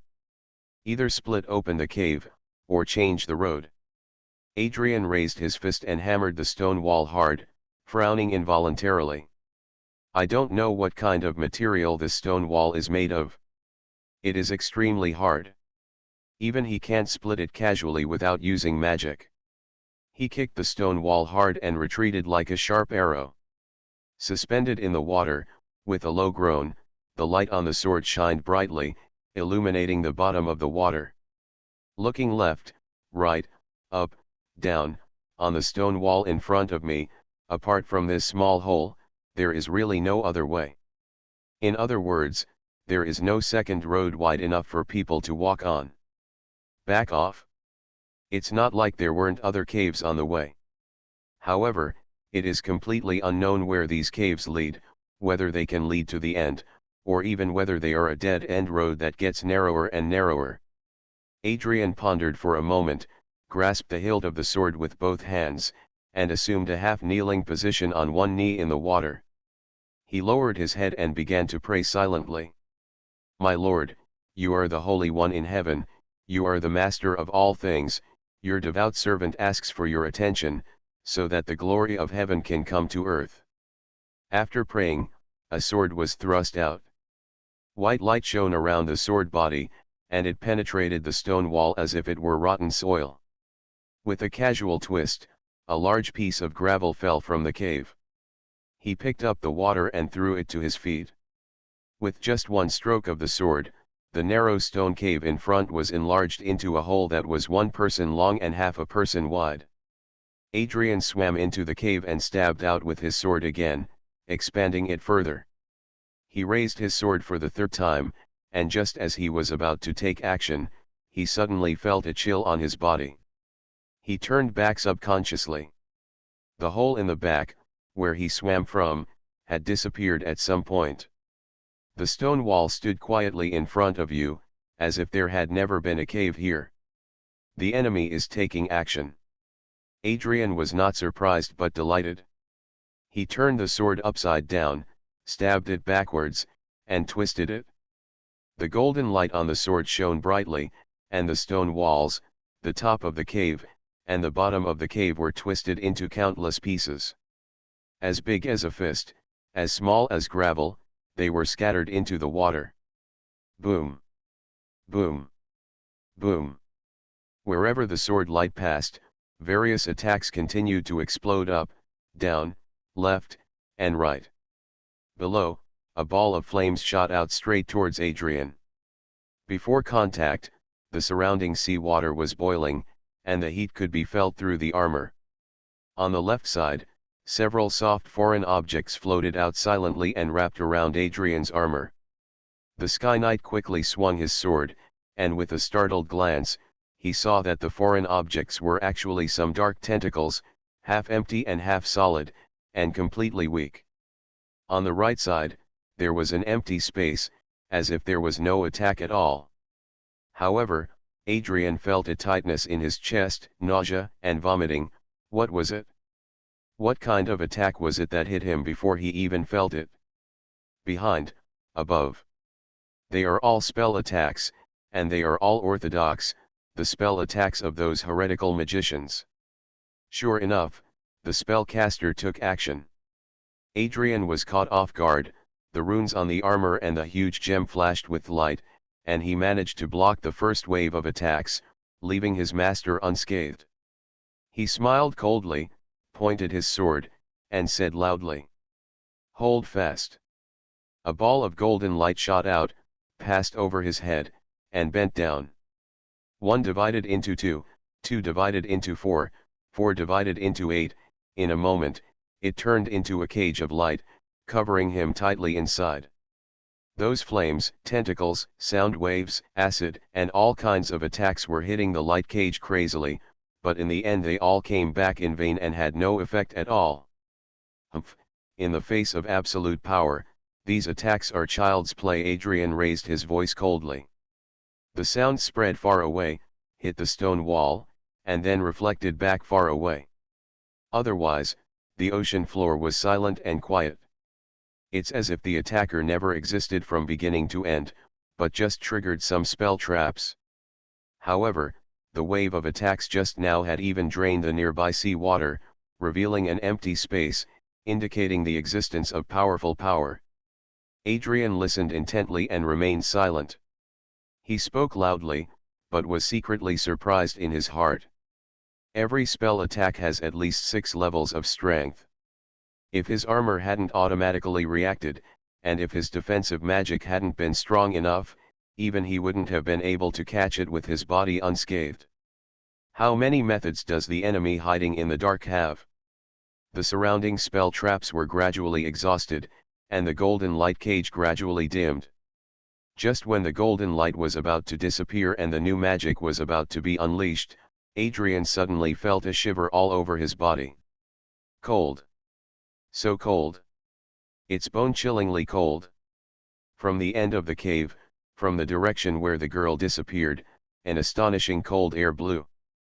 Before we even arrived, we had the illusion that our bone marrow had been cracked by the freezing cold.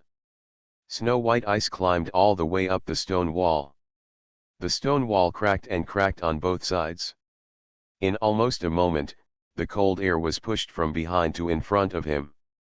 Adrian Lopez held the long sword and used all his strength to activate the magic to withstand the cold air. After finally withstanding this wave, a second wave of cold air came. "Cyrilla, well done." From a distance, Gretel was lying in the cave, looking at Cyrilla, who showed up in the huge cave and breathed out the dragon's breath. He made a fist with his right hand and waved it hard. "Spray him to death." Silver Dragon took a deep breath, and his chest and abdomen swelled simultaneously. He sucked it to the extreme, with one paw shining brightly. He grabbed a handful of glass test tubes and threw it into his mouth. Roar! Another snow-white, abundant ice dragon breath spurted out straight away. In the past few years of being together with Gretel, Cyrilla can't say that she hasn't worked hard. At least the dragon's breath she sprayed out at this time is no longer a natural cone shape, but perfectly poured into the thin hole. Baofeng inhaled several test tubes of liquid nitrogen, and sprayed the extremely enhanced ice dragon's breath in one breath and then another. After spraying 5 or 6 times in a row, he flapped his wings and flew up, grabbing the stone wall above. "Come out. When you come out, I'll give you a big hit." Adrian Lopez was ice cold in a physical sense. The dragon's breath of an adult silver dragon was strengthened to the extreme and sprayed out continuously in special terrain. Even if he used divine magic, he could not resist it very hard. Wave after wave, surging like a tidal wave. After finally resisting, Adrian Lopez breathed a sigh of relief and quickly swung his sword to split the surrounding ice and open up a path for himself. This broken terrain is so uncomfortable. If he was blocked here and sprayed a few more times, his magic and his armor would have their limit of resistance. Golden light dances on the long sword. The ice breath sprayed out by Cyrilla, even if it just brushed against the stone wall, formed an extremely hard ice shell on it. Adrian Lopez attacked with all his strength and fired 3 swords in a row before digging a tunnel as long as one person. Seeing that there was still a person's height away, there was a sound of water rushing around, and the displaced seawater surged back. In the seawater, a dazzling electric light shot out and hit the armor of the Sky Knight. Without any pause, there was another one. The owners of the underwater cave, 2 electric eels, have rushed back together. When he saw someone attacking his lair, he became furious and attacked Adrian without any explanation. "What the hell?" Adrian cursed angrily. The timing is so accurate. But when he was stuck in the hole and couldn't move forward or retreat, he was attacked by 2 electric eels. He desperately activated his magic, dug through the rock wall against the strong current, and rushed into the large cave behind. The front of me was empty, and I was just happy to have room to move. The evil wind roared in front of me, and a sharp arrow hit the door directly in front of me. Adrian. That spirit, that servant of nature, waiting for him here? It's a good opportunity to seize, it's a pity. He held the sword in his right hand, and the iron glove in his left hand glowed faintly. He grabbed it with all his strength, and actually caught the sharp arrow in his hand. Just as he was about to throw it back, his palm shook, and the arrow sprouted in his hand. The grass roots grew wildly and pierced into the gap in the glove. At the same moment, there was a heavy wind above our heads, and a huge object plummeted down. Please subscribe, ask for monthly tickets, ask for recommendation votes, ask for book reviews, ask for all kinds of. It's not that difficult to open a hospital in another world, right? Author, Geoland 2020. Chapter 1081. The enemy is coming. The enemy is coming. UGE, lead the way for Cyrilla. Okay. Gretel was sitting in the cave holding an oak staff, with the end of the oak staff deeply pierced into the water. In the water, the seaweed swayed in thousands of threads, providing him with remote perception. High-level nature priest is so unreasonable in nature. UGE had no doubts about Gretel's order, so he agreed and dipped his hands into the sea water. Immediately, a small silver blue fish swam out with its head and tail wagging. The enemy has entered the cave. We can invite our friends over. Jasmine, go to reserve a location and activate the scroll. Okay. Immediately. Sisuyan put his hands into the water and silently communicated with the pair of electric eels. Ms. Jasmine stood up and ran towards the predetermined location, preparing to activate the scroll and seal the tunnel. Mr. Hawthorne bent down and followed closely, preparing to shield his wife from possible attacks. Although his strength was nothing compared to a celestial knight, he could still block it. Lure. Trigger the trap. Dragon's breath spits out. Finally, the Sky Knight was brought into the electric eel's lair, into a cave that was open enough for Cyrilla to unfold his true form, but small enough to prevent the Sky Knight from maneuvering wantonly. Huge, Violent wind, when the top is pressed down. Dragon. Adrian tried his best to raise the sword, the magic, and the defense on the armor, and pushed it to the limit at the same time. The heavy dragon tail hit the golden light cage, and the tangible and intangible light cage actually sunk nearly 1 meter, directly smashing him against the stone wall. With a bang, the sky shook and the earth shook. The light cage deformed to the extreme, and Adrian was thrown backwards, hitting the back wall of the light cage, and was bounced forward by the flowing golden light. The entire hard stone wall was pressed in, and a circular indentation as tall as a person appeared. Dragon. It turns out that your confidence in challenging me is a dragon. Adrian Lopez felt that the blood all over his body was boiling.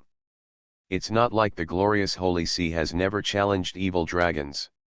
It even planned a dragon-slaying operation a few years ago, although it ended in failure. But every high-level warrior in the Holy See knows that dragons are not invincible. Your dragon's breath cannot kill me. Your tail cannot penetrate my defense. Your sharp claws cannot pierce my armor. Well, I am more flexible than you and can change direction faster than you in short range. My attacks can be more focused on one point and penetrate deeply into your vital points. Victory belongs to me. Adrian took a deep breath, kicked the stone wall fiercely, and jumped up like a sharp arrow. With this leap, the sharp claws of the silver dragon brushed against the silver dragon's chest and shoulders.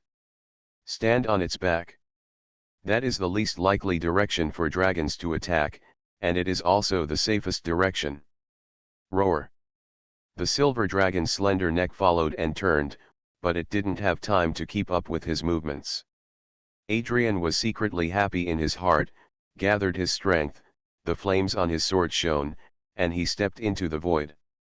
The air wave behind him exploded, and he took advantage of the force to fly forward, rushing towards the back of the silver dragon. Roar. There was another roar. Amidst the roar, a black shadow leaped into the air, and caught at the point where his power was changing, and he was about to change from a horizontal leap to a downward thrust. He grabbed it with a claw. Elf. Fighter among elves, servant of nature. Adrian swung his sword hastily and exchanged a move with him. The long sword met the sharp claws. The Black Panther whined and stepped back, but he was also shocked. He stepped back, but did not fall on the dragon's back. Just like that, another attack from the silver dragon came. This attack was invisible and qualityless, but Adrian felt his whole body numb, his movements became much stiffer, and he fell involuntarily. Break free! Break free! He roared in his mind. The holy power circulated, and soon I felt my whole body loosen up. However, the silver dragon's huge claws, one nail half as tall as his paw, had already pressed down on his head. Adrian used all his strength to block the dragon's claws with his sword, so that his armor was not torn apart by the sharp claws. However, despite withstanding the attack, he could not withstand the force of the pressure. With a splash, his whole body was pushed into the water again. Crack! Crack! In all directions, countless bolts of lightning were entangled. Two furious electric eels seized the opportunity and launched their biggest attack at the same time. I told you to break into my house. I told you to demolish my home. Beat to death. Beat to death. Beat them all to death. Beat him to death and eat his body to gain strength for us to raise our children. Lightning flashes like rain. Two level 16 electric eels showed off their strongest strength in their lives.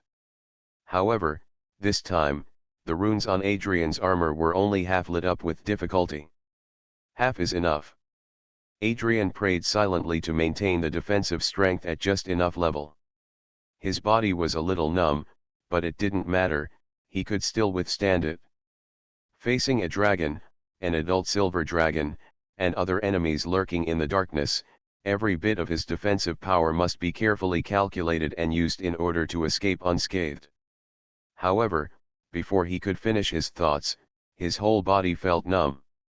A powerful, violent, unprecedented electric current rushed through his body. In an instant, the whole person's thoughts were condensed and paralyzed in the electric light. After the paralysis, the pain was like burning flames, sweeping up quickly along the limbs and against the bones. So strong. How could it be so strong?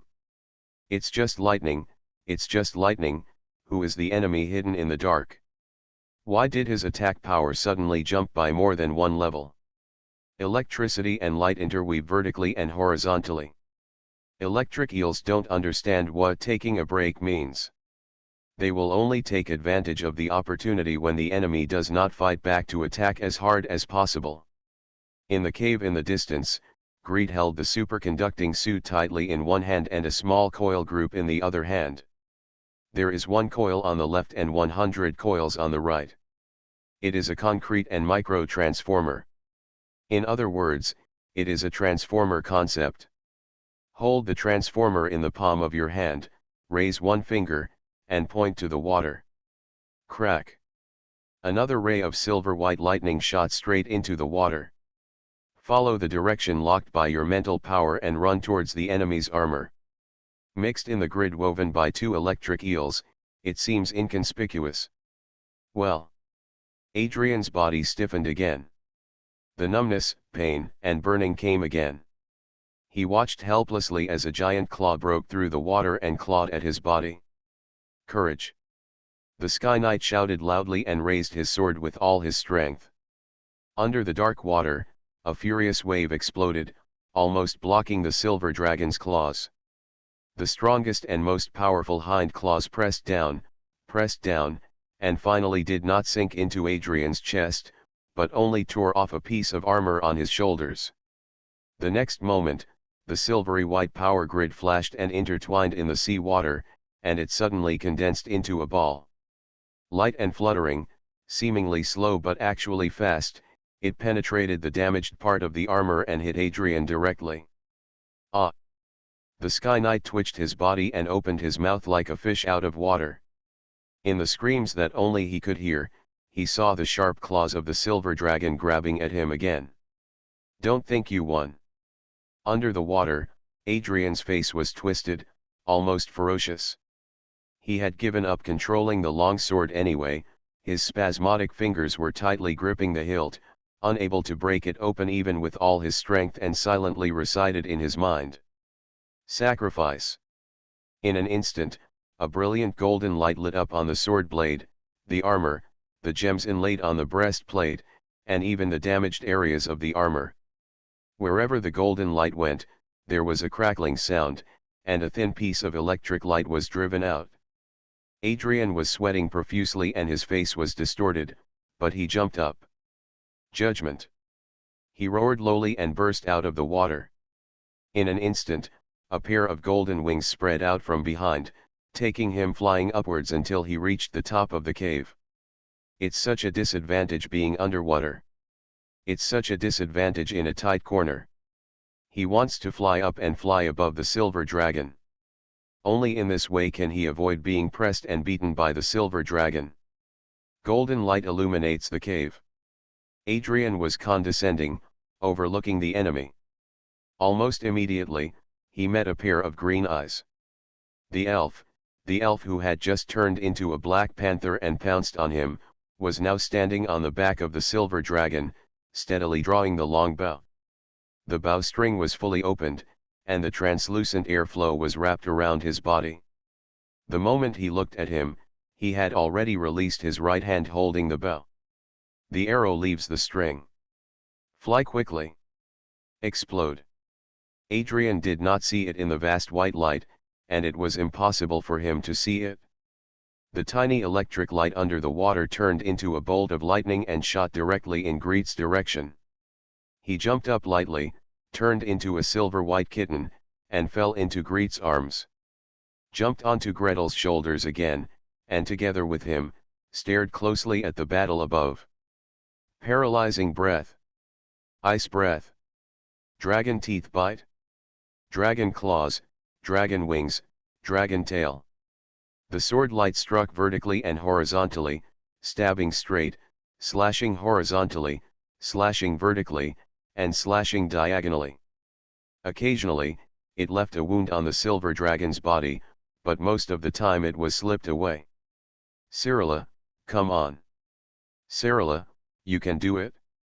Greed kept mumbling and cheering softly. While talking, he did not forget to cast the spell. High Mage Armor, Force Field Barrier, Ray Deflection. One by one, protective spells were applied to her and Aizwij. If one layer is broken, repair another layer. If one layer is not broken, add another layer. Soft white light kept shining on the silver dragon. It was obvious that Ms. Jasmine, Sisuyan, and even Appa were doing their best to treat Cyrilla's injuries. Attack! Attack! Attack! Attack! Attack! The battle was raging in the front, but behind, Greed held the oak staff tightly with both hands, his eyes clear. The mental power is stretched to the limit, firmly locking the opponent in the air, rushing left and right, running back and forth. No. No. Or not. Connected, disconnected again. Again. Again. Suddenly, Cyrilla raised her head and roared, and the invisible and formless paralyzing dragon's breath froze the night for a moment. Gretel's eyes lit up. Locked. On the left-hand side, an electrocardiogram quietly opened. Pointing his right hand upward, the superconducting suit and microtransformer equipment turned into ashes silently, and the lightning kitten jumped up. Crack! Shining electric currents streaked across the sky. Please subscribe, ask for monthly tickets, ask for recommendation votes, ask for book reviews, ask for all kinds of. Thanks to Etya Mengbing for the 1,500 starting coins. You are listening to Novels at Bless Up channel. Wish you happiness and luck. Please subscribe to receive new novels. How do you feel about this novel? Please like and leave a comment. It's not that difficult to open a hospital in another world, right? Author, Jialan 2020. Chapter 1082. It hurts. Ouch, it hurts so much. Hiss, Gretel, it hurts so much. On the silvery beach, Cyrilla let out a long, short sound, and hummed. Greed held the oak staff and ran around her with sweat on her head. The huge silver dragon had shocking wounds all over its body. 2 feet long, 3 feet long, 5 or 6 feet long, it cuts through the scales, cuts through the skin, and cuts into the muscles.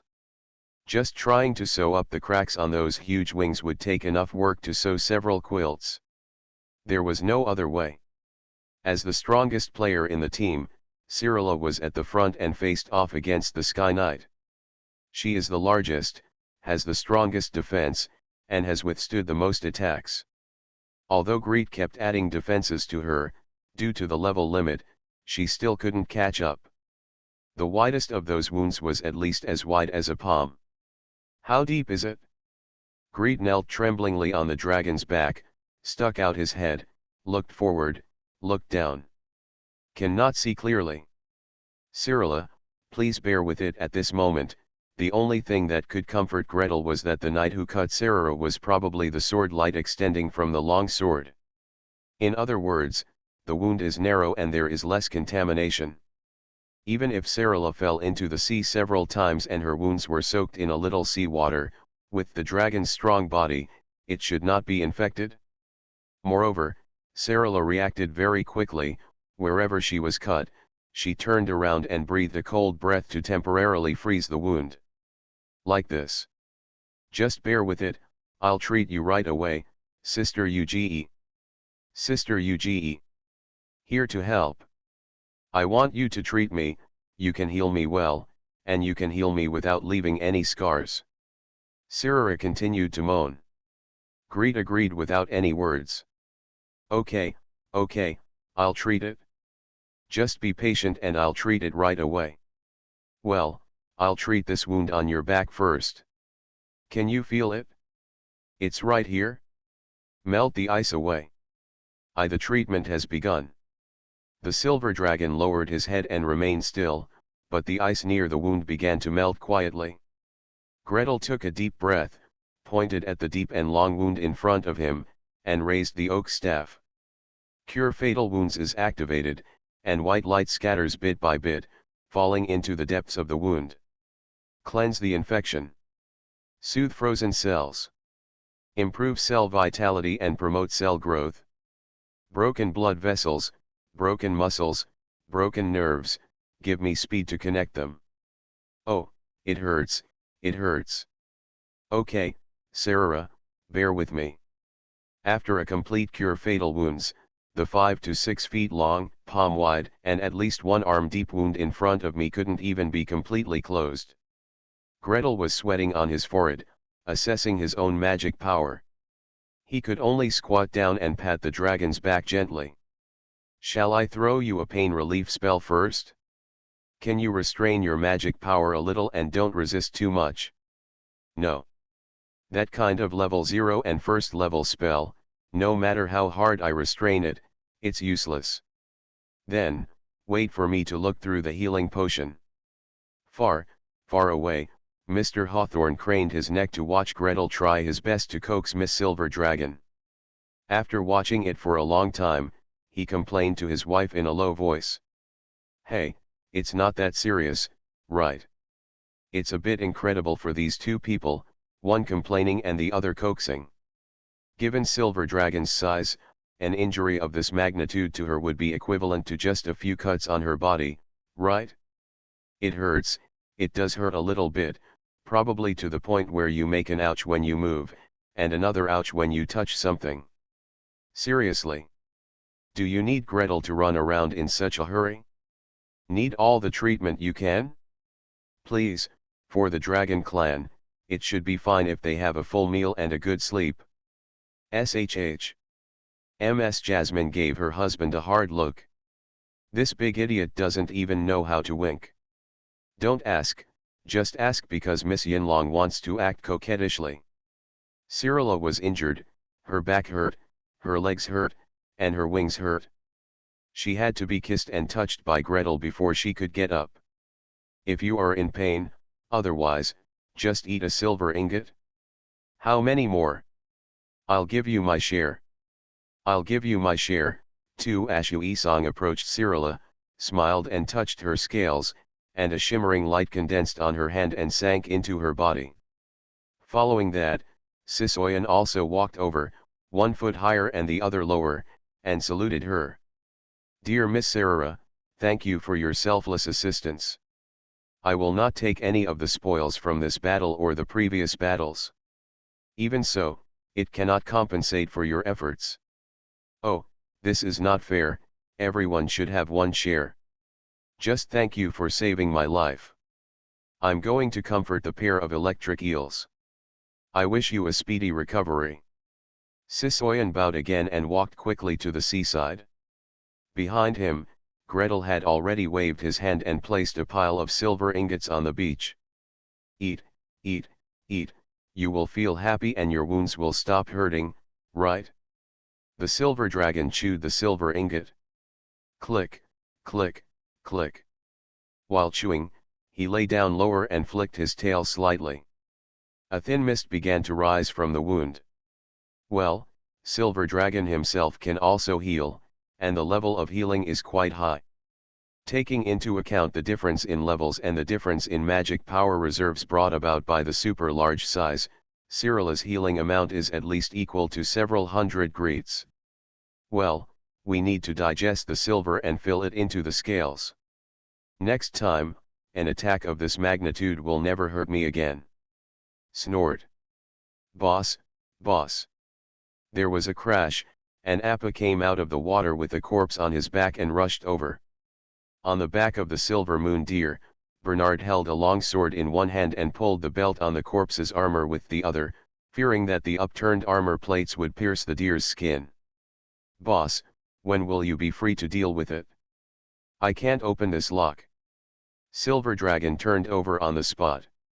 With a bang, Gretel slid down the dragon's back and almost fell off his butt. Okay, okay, I'll do it. I want to see too. 3 to 5 minutes later, 7 people and 1 deer formed a small circle to look at the knight's body. AI-11 Uge gently stroked the nails and sighed. This armor is so exquisite. Look at these runes. A place the size of a fingernail can be inlaid with such dense runes. This craftsman's skill is quite high. This armor doesn't seem to be recent, it must be at least 200 years old. Sisuian also touched the broken breastplate, feeling the power flowing under his fingertips, and nodded gently. The power above is not very full. It should be said that it is a bit exhausted. Otherwise, it would still be very troublesome to break it. Fortunately, I mobilized him to run for a day today. There was a swipe, and all eyes were focused on Gretel except Cyrilla. Miss Silver Dragon concentrated on stroking the big, dim gem in the center of the breastplate back and forth. Touching and touching, a little fingernail popped out involuntarily on my fingertips. Cyrilla, please stop picking.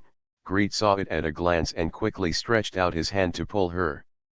Let's try to take off this armor and repair it. Don't worry, the gem is yours, everything is yours, but if it can be repaired, the value will be higher, right? Not really. Cyrilla stared at the gem, her eyes sparkling.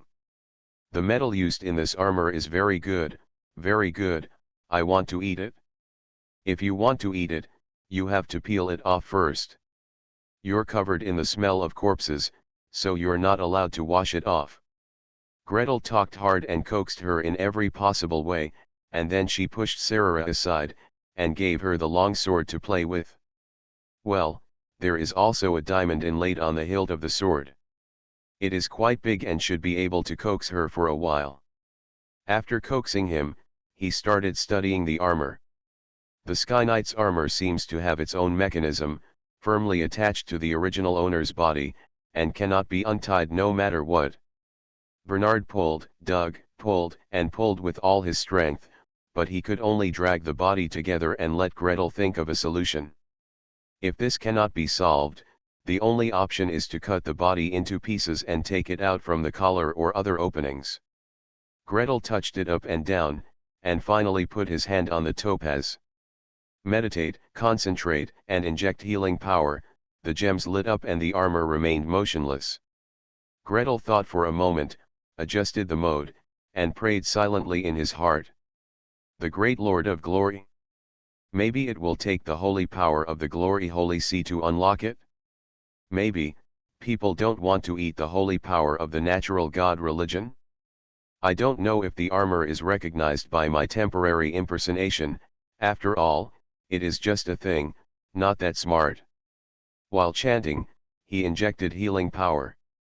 This time, not only was the armor motionless, but even the gem stopped shining. Alas, I can't be fooled. Greet thought about it again, took out a piece of triangular glass, and pointed it at the gem. Silently deploying the spell model, summoning a beam of white light, hitting the triangular glass. The white light was divided into 7, pulling out a 7-color light band, only part of which fell on the gem. Gretel carefully adjusted the position of the glass, lifting, lowering, turning. The moment all the 7-colored light bands fell on the gem, there was a click and the armor untied itself. A breastplate is a breastplate, a gauntlet is a gauntlet, a girdle is a girdle, a helm is a helm. Then, the runes on the armor lit up, and with a bang, 7 or 8 pieces of armor and helmets fired outwards. Catch it! Greet shouted, and without thinking, he rushed forward to hug the helmet, and was rolled backwards by it.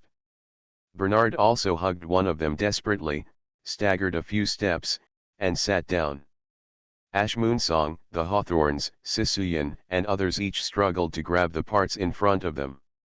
However, the central breastplate, belt, and 2 pieces of greaves had exploded high into the air. Roar! An angry dragon roared. Cyrilla played with the long sword, turned around when she heard the sound, and transformed directly into a silver dragon. With a flick of his tail, he drew the 2 pieces of greaves toward the ground. He flapped his wings and soared into the sky. I bite. I shoot. I'll catch it. No one can escape.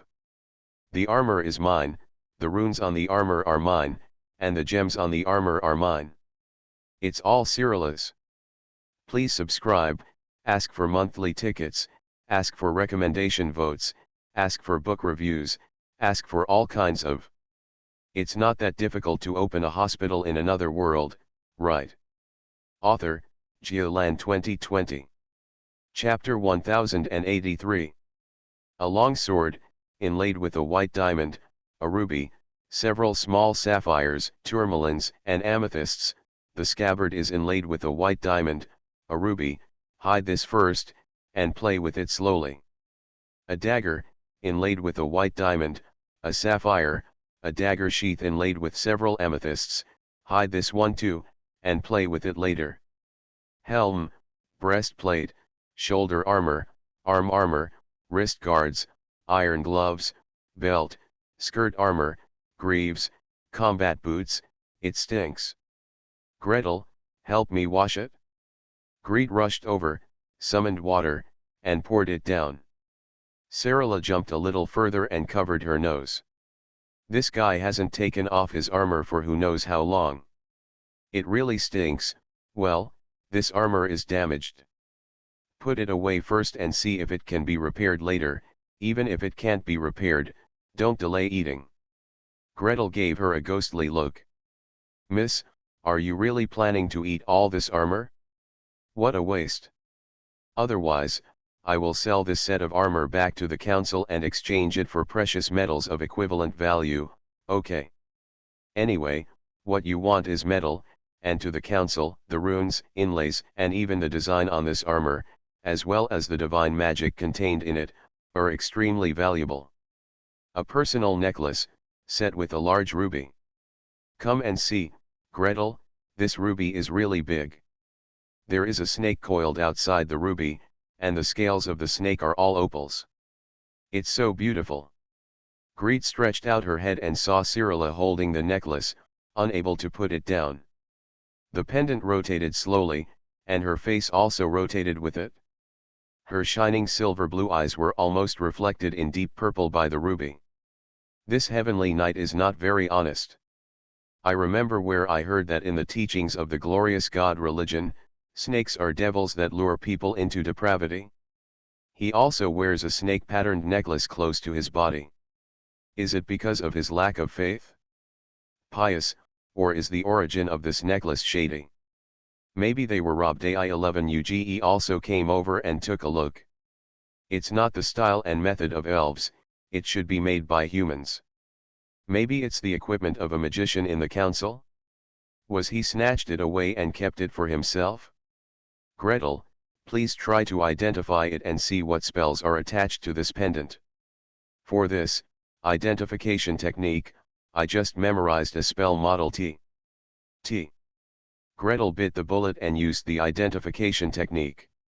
The spell fluctuations fed back. He closed his eyes and felt it for a while, then shook his head.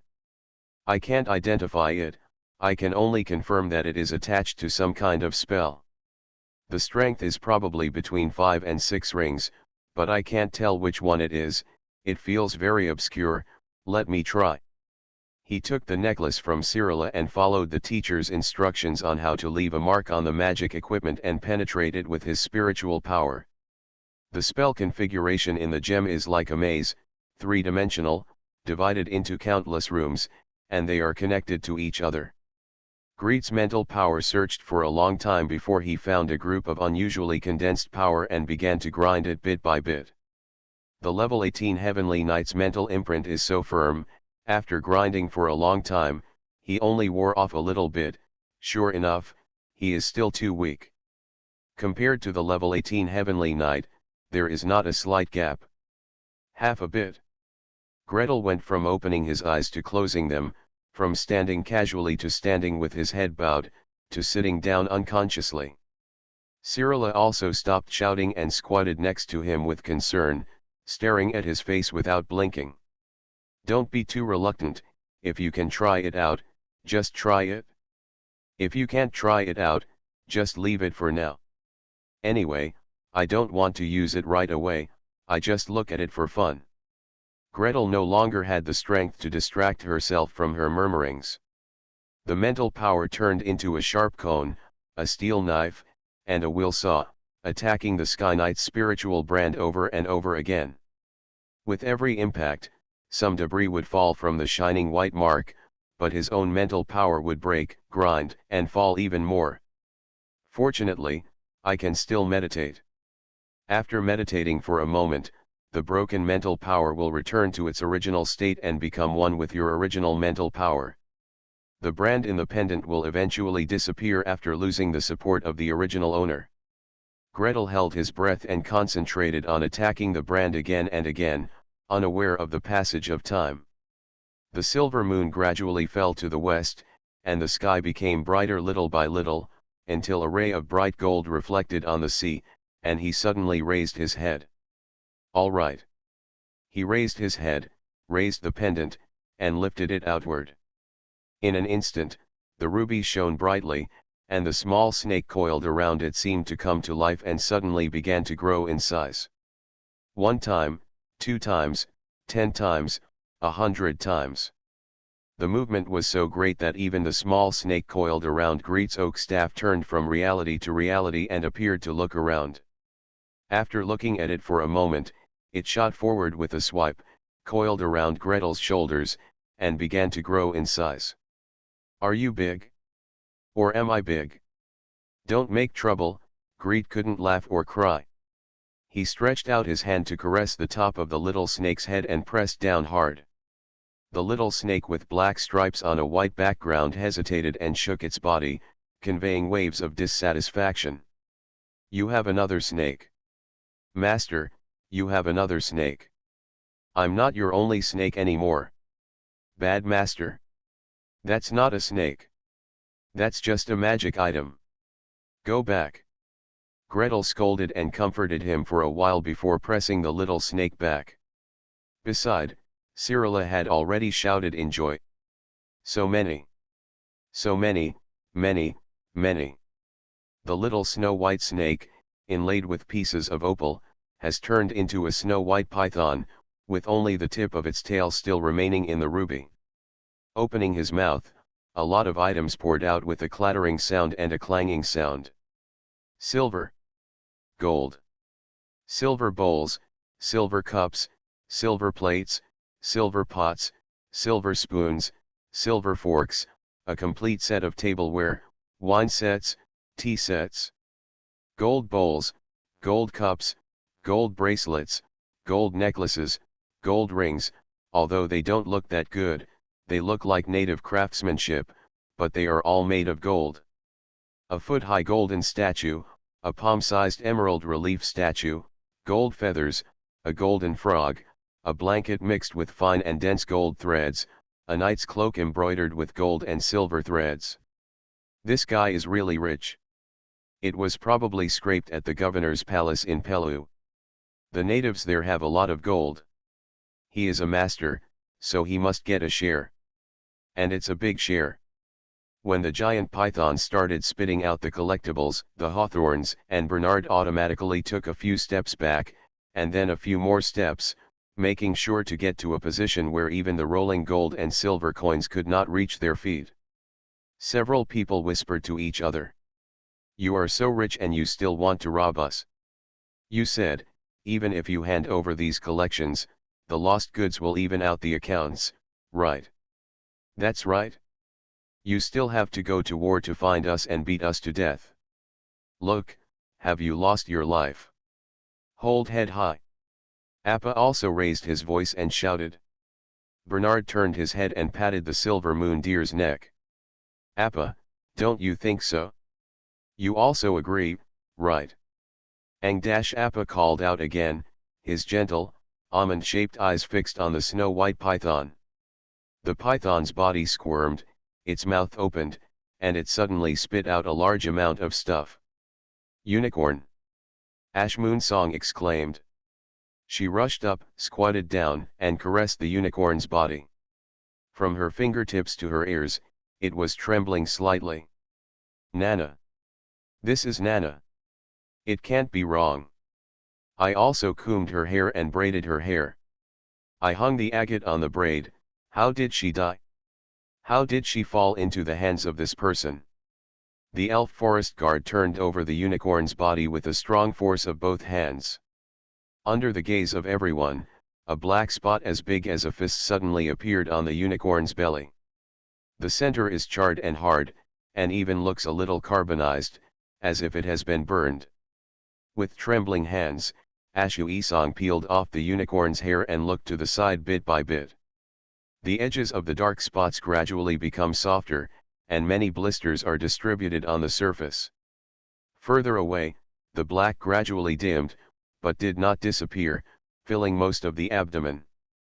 It's already like this, it's already like this. Ashu Isong's whole body was shaking. Big tears fell from her eyes onto the unicorn, wetting the hair on the unicorn's neck. The trouble in the elf secret realm is getting bigger and bigger. We take care of the forest, and the unicorns patrol the edge of the forest. We have been working hard, but we are almost dying, and we are almost unable to seal it. If we continue like this, I just have to give up. What's going on? Greed put the pendant into Cyrilla's hand and came over to look at it curiously.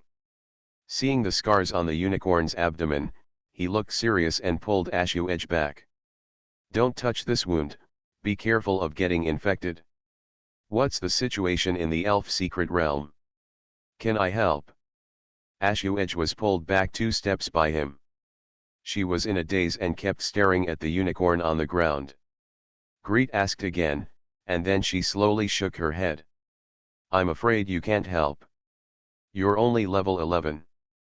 At that time, how many elders and warriors just barely sealed the secret realm, at most? She turned and pointed at Ms. Jasmine. Can you help her father? Her father's strange disease was acquired in the secret realm. It has been sealed in the ancient tree and supported by the vitality of the ancient tree. If you can cure him, you can cure several elves. Warriors, maybe, can save a little bit of the situation. Then what are you waiting for? Let's hurry up. Gretel responded. Then he turned his head and looked at Cyrilla, who was squatting in the pile of treasures, picking them up and appreciating them all. Cyrilla, put your things away and let's go. Stop looking, and take a look when you go back to camp. Okay. The silver dragon girl jumped up quickly, and with a wave of her hand, the gold coins, silver coins, gold bowls, and silver pots on the ground, as well as the knight's armor and corpse, disappeared into her hands. She also happily claimed credit for Greet. Greet, you want this body, right? If you don't want to use it for dissection, you can sell it to Black Crow Swamp, right? I'll bring it for you. Hey, there's also this unicorn. I'll get the unicorn. I'm going to dissect it later to see what's going on. Sarah, there's trouble over there with the elves, let's speed up. No problem. Please subscribe, ask for monthly tickets, ask for recommendation votes, ask for book reviews, ask for all kinds of